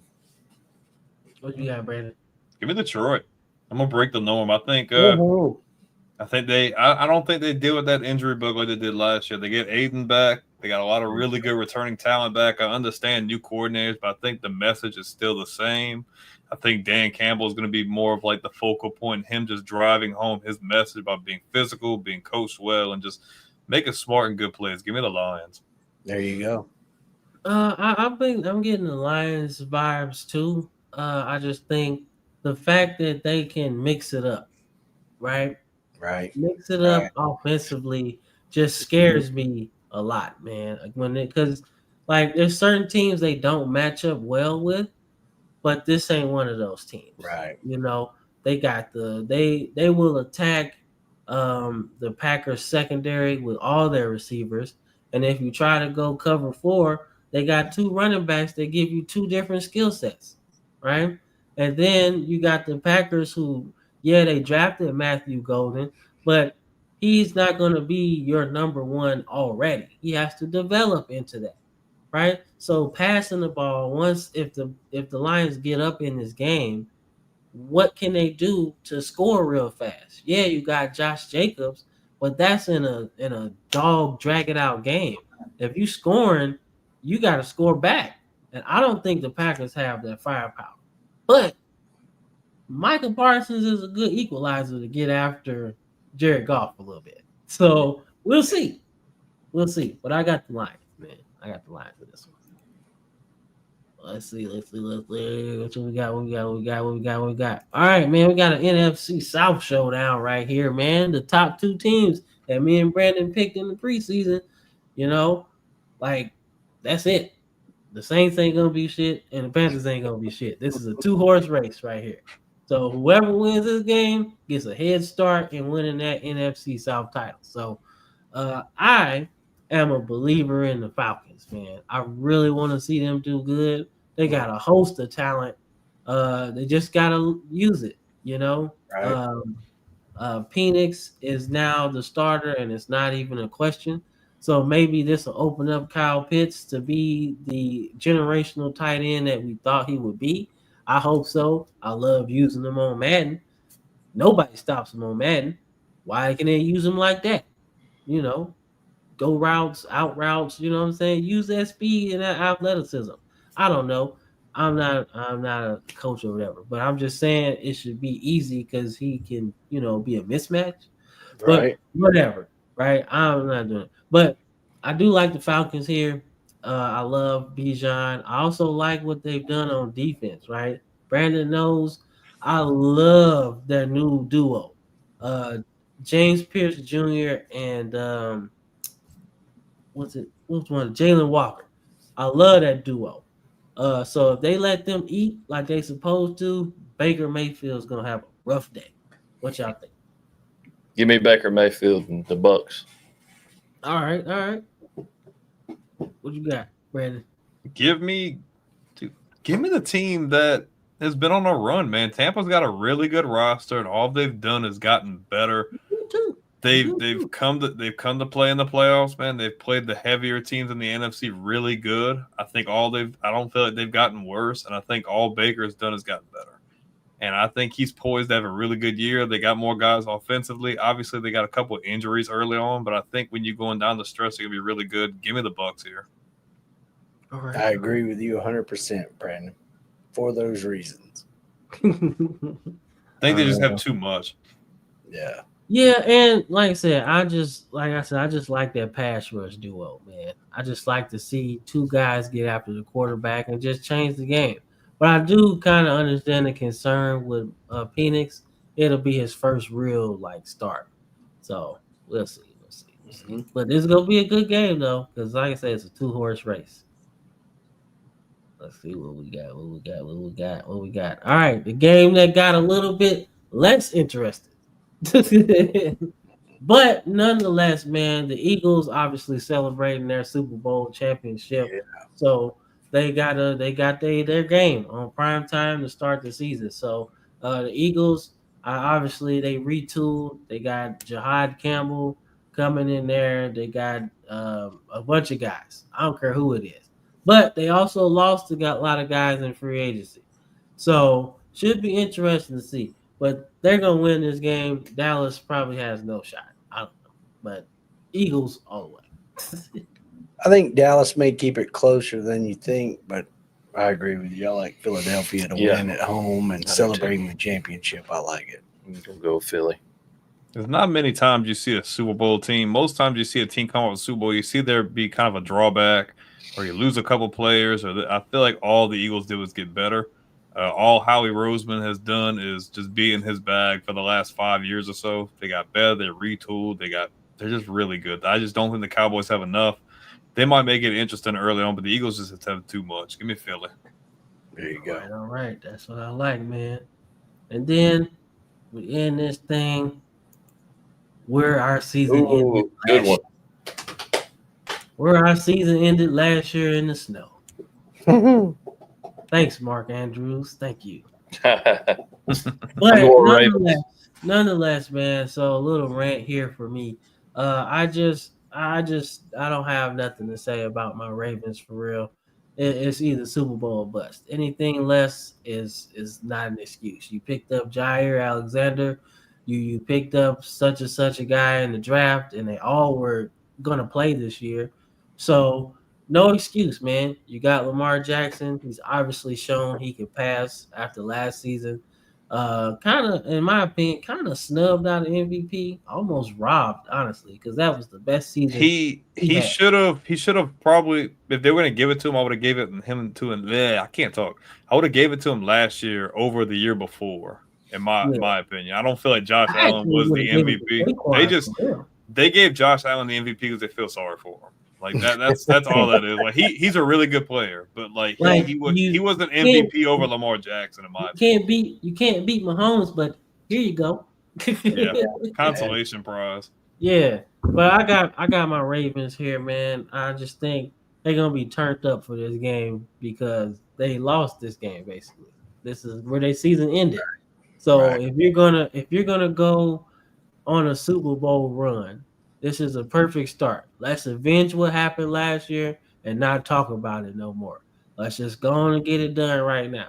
Because if you lose this game, hopefully not in the same fashion, then you like, well, damn, will we ever beat Buffalo? Because quite frankly, we ain't got past Buffalo way more than we ain't got past Patrick Mahomes. So I just like I said, I'm going with my Ravens. Hopefully Derrick Henry have a $150 and we get this over with, and just kind of start the season off real good, man. And I got my Ravens. Yeah, Buffalo's good, man. I just feel like Baltimore has more. I feel like they got really good in the draft. I feel like they did good in free agency. Mm-hmm. I think this is probably going to end up being a rematch of the AFC Championship game more times than not. Please. I'm just saying. Please, I think this might be the year that Kansas City doesn't make it. Hopefully. Yeah, right. But can we have it at home? Can we say we get home field advantage? Yeah, we'll give you that. I'll give you that. Please.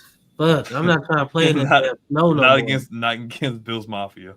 But I think the Ravens just have a little much, man. I think Baltimore comes out, they start the year 1-0. I love it. What y'all got? Oh, I think they both going to Baltimore. Oh, okay. All right, cool. Thank God y'all on our side.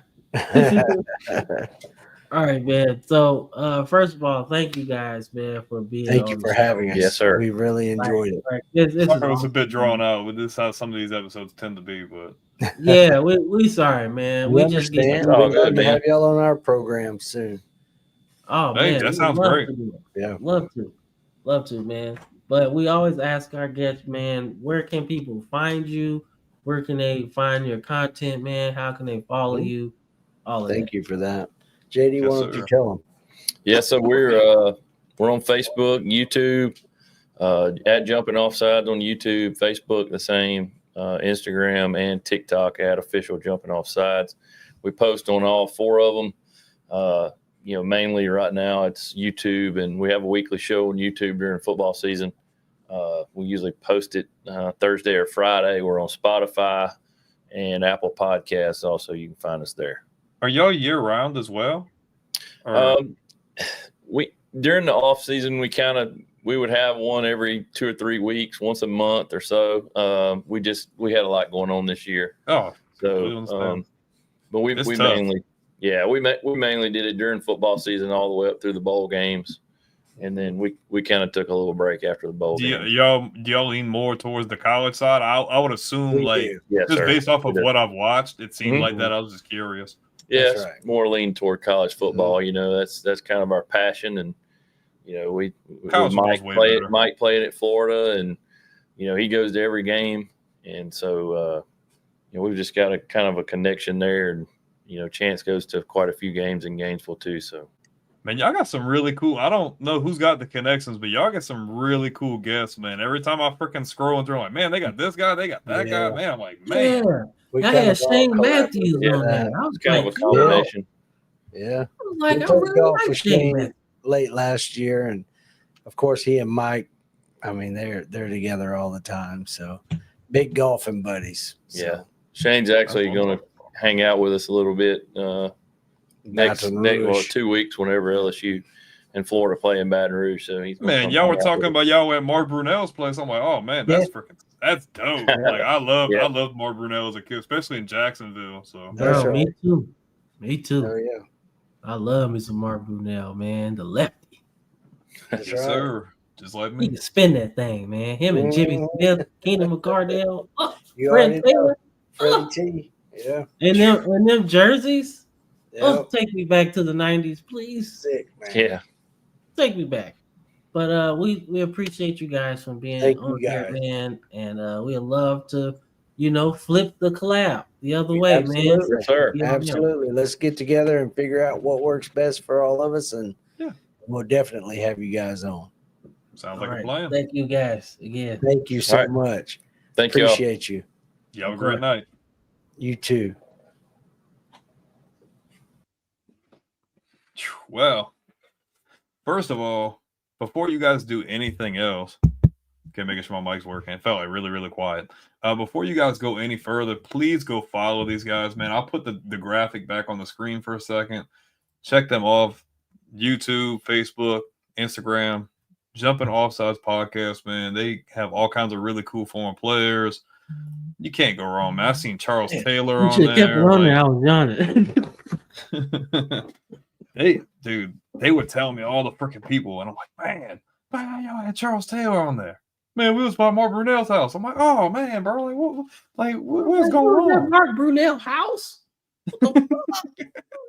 Like, yo, take me with you. But that's the first former pro athlete we've had, and I liked him. Mike seems like a really cool guy. Yo, we gotta get him on here so he can be our second interview. You know what? I'll message Chance and them about that and see what Mike's availability will be. Because I wanted to ask him questions like that, but it was about the group instead of just him. Yeah. Right? But that's why I introduced him second after them, because he deserved his own thing, because he was a professional player. But, no, I'll message them and see if I can get in touch with Mike and see if something works. Because, dude, we love interviews. To get somebody else like that, that'd be really cool, and that might open the door to hey, it's like, hey, I know this guy. Y'all should hit him. Hey, that's cool. Because honestly, calling. I played with Javon Curse. I played with Fred Taylor. Yeah, I'd be like, no, the freak. Telling you. That would be. And I like calling games, and I like doing the what if series. I like game streams, but them interviews are fun. If y'all didn't check out the interview with Matt Moscona, I can always go back and add it to the description. That was a really cool freaking time. We was on there for forever, and he was so patient with us. Man, he had his little boy running around everywhere, and he sat there just patiently, just having a good time. That was really cool. Nah, man, I really, like I said, man, the interview is like really cool, man. I'm not like, I don't like being, an interview person, like just asking all of the hot topics or whatever. I We just want just to want to know. shoot. We just want to shoot the shit and talk ball. Like Yeah, that's like just we're for former athletes. Like we get it. yeah. So it's like, we just want to know what that journey's like after, high school, We after just want to college, see like what's behind the curtain. Like what's Yeah. like let's see like how was it when you got recruited? Like who recruited you? Like who'd you talk to? What schools were going to? Like, And it's like how how did was you it like sign with an agent, bro? How did and, that happen? and how was it going into these different environments in the SEC? Like you playing Gainesville, but like what was it like going to LSU or like what was it like going to Georgia? And it's like, well, how did the NFL draft process go? Like how did it go sign you? Like there's so many questions like that I would love to ask him and anybody else because like we get to do those things. Cam plays NFL head coach, and so he's always doing those things. But like Yeah. we don't ever get to see behind the curtain and get that perspective. And like a lot of people would do it for like, oh, just for clicks and stuff. But we genuinely just want to absorb all that and understand because we didn't get to experience that. So I would love to, I would love to ask him about that. Most definitely, man. But like I said, we've been on here 2 hours, man. Our shows are drawn on because we just love football, man. We could literally probably talk about football for 24 hours, bro. We could probably do Well, that shit. we like before, like when we first started, obviously a lot of things have happened, but like, dude, we would message like all day, every day. Like, hey, did you see this? Did you see this? Oh, we could talk about this. We could talk about that. Hey, I'm playing the game. Hey, I'm playing the game. Like it was just, it never ends. Yeah. Yeah, most definitely. But like I said, man, we appreciate all the likes and loves, man. My spouse, college sports villains, man, Mr. Duff. Obviously, Brandon gave us the like as well. Uh, we would love to get to a lot of y'all comments, man, but we was trying to get through the show, man. But of course, we love see that smooth touchdown troop, man. Terry Walker, man. God damn, we forgot to get to this damn question, man. And look, we're really good about comments, but it's like when you have other content creators on here, like one, you want to let them get some shine, but also you don't want to keep them on here forever. Like I felt bad. Like just sometimes our shows go really quick, but like man, when you have other people on here, you don't want to freaking rush because Yeah, you want to hear their yeah. perspective and you You want to want hear you if they want have to any keep going. pushback. And I don't want to be rude either because I want to give them some shine because yeah, it's about getting views for us, but I want people to check this stuff out. Like I don't like Facebook, but I'm grateful for Facebook because it helps me find a lot of really cool guys. Like we freaking, if you guys checked out a couple weeks ago, was it Sports Nonsense and Whiskey? That was Facebook. 609 Sports with Sam, that was Facebook. Like I found a lot of really good people, like people just like us, like that want to be, in the same space. Yeah, most definitely. But like I said, this will be start for the next show, Terry, and we're gonna get that question answered for you, especially touchdown troop as well. So it'll be start for the next show, and then actually, if I go live on the show on the stream, I can answer it for you. You know what I'm saying? So we just want to let y'all know that y'all questions will be answered. Just when we got guests, we want to give them the attention that they deserve. You know what I'm saying? So, but we appreciate you, Touchdown Truth, for actually recognizing Mike Pearson as well, because that was pretty cool. He was like, "Oh shit, that's He's like, him." "Is that Mike Pearson?" That was pretty cool. I ain't gonna lie. I knew the name when they told me the name. When they told me the name, I'm like, "Man, that sounds familiar." Let me see. Know who that is? And they were talking about having Alex. They were talking about having Alex Brown on the show next week. You remember Alex Brown that played for the Bears? Yeah, like defensive. Yeah, I think they're supposed to have him on next week or something. I think Chance and them were telling me. Yeah, Touchdown Troop, you earned your first comment pin, man. That was tight. That was tight, man. But before we get up out of here, man, anything you gotta say to the people, Brandon? Well, one, y'all are not gonna hear me harassing y'all about Facebook anymore. We finally got past 100 followers, although I'm scared that we will lose them because I feel like a lot of them are spam followers from China. But you know what? We made it. I finally got the stream. I mean, hey, worldwide, prestige, worldwide, boats and holes. but it's been a grind, man. But Look, we didn't really talk about it earlier, dude. Let's see. We've been talking about views and all that.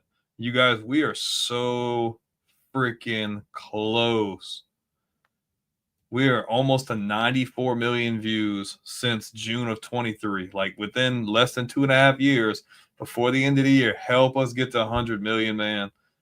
Y'all are the reason we're here. Shout out to you guys. And then we're trying to get to 50,000 subs before the end of the year. We're almost at 36,000. Maybe we'll get there. Maybe we don't.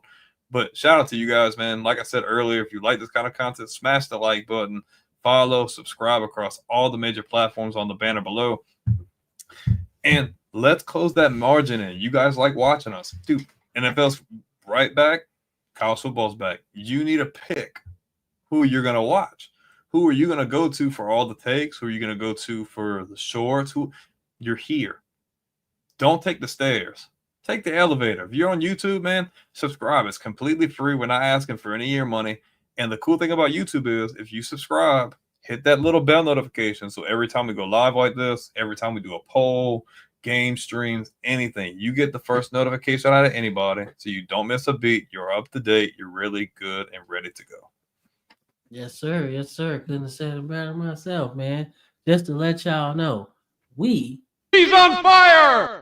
on fire, baby. We are. We on fire, man. Good month. So y'all keep on watching, keep on supporting, man. And we'll be back same place next Sunday, man. I'm Brandon. Oh, I'm Cameron. That's Brandon. It's been a long day. Football friend. No, not today. Not today. I've been good. You sound congested. Yeah, I just got over it. Because earlier you was talking, you was like, I'm just like, yeah, he sounded like I know you didn't feel good the other day. They're probably like, man, this dude's sick, man. He got the mush mouth. I was like, hey, man, that's the price of having kids, man. I always You're want right. to be under you when they sick. Get on You're somewhere. right. I don't want that shit. Nah, but nonetheless, man, same place. He's Brandon. I'm Cam. Yeah, for today. We switched up, man. Freaky Friday's out. Remember that. Freakier Friday. You made when you said that, you made me think of Damon Wayans in freaking Scary Movie. Which one? You were talking Damon Wayans in Scary Movie, like Scary Movie 1 when he was like really sus. Oh. And he's like, dude, I'm not gay. After he'd been doing like all the sus stuff all movie. Yeah, bro. He's like, Ray. I'm not gonna get into it, but you know what I'm talking about. Yeah, no, I know. All right, man. We gotta get up off here, man. We keep going all day, man. All right, man. Same place, same time, next Sunday. See y'all there. Peace. Let me find the button. Oh shit. All right. Oops.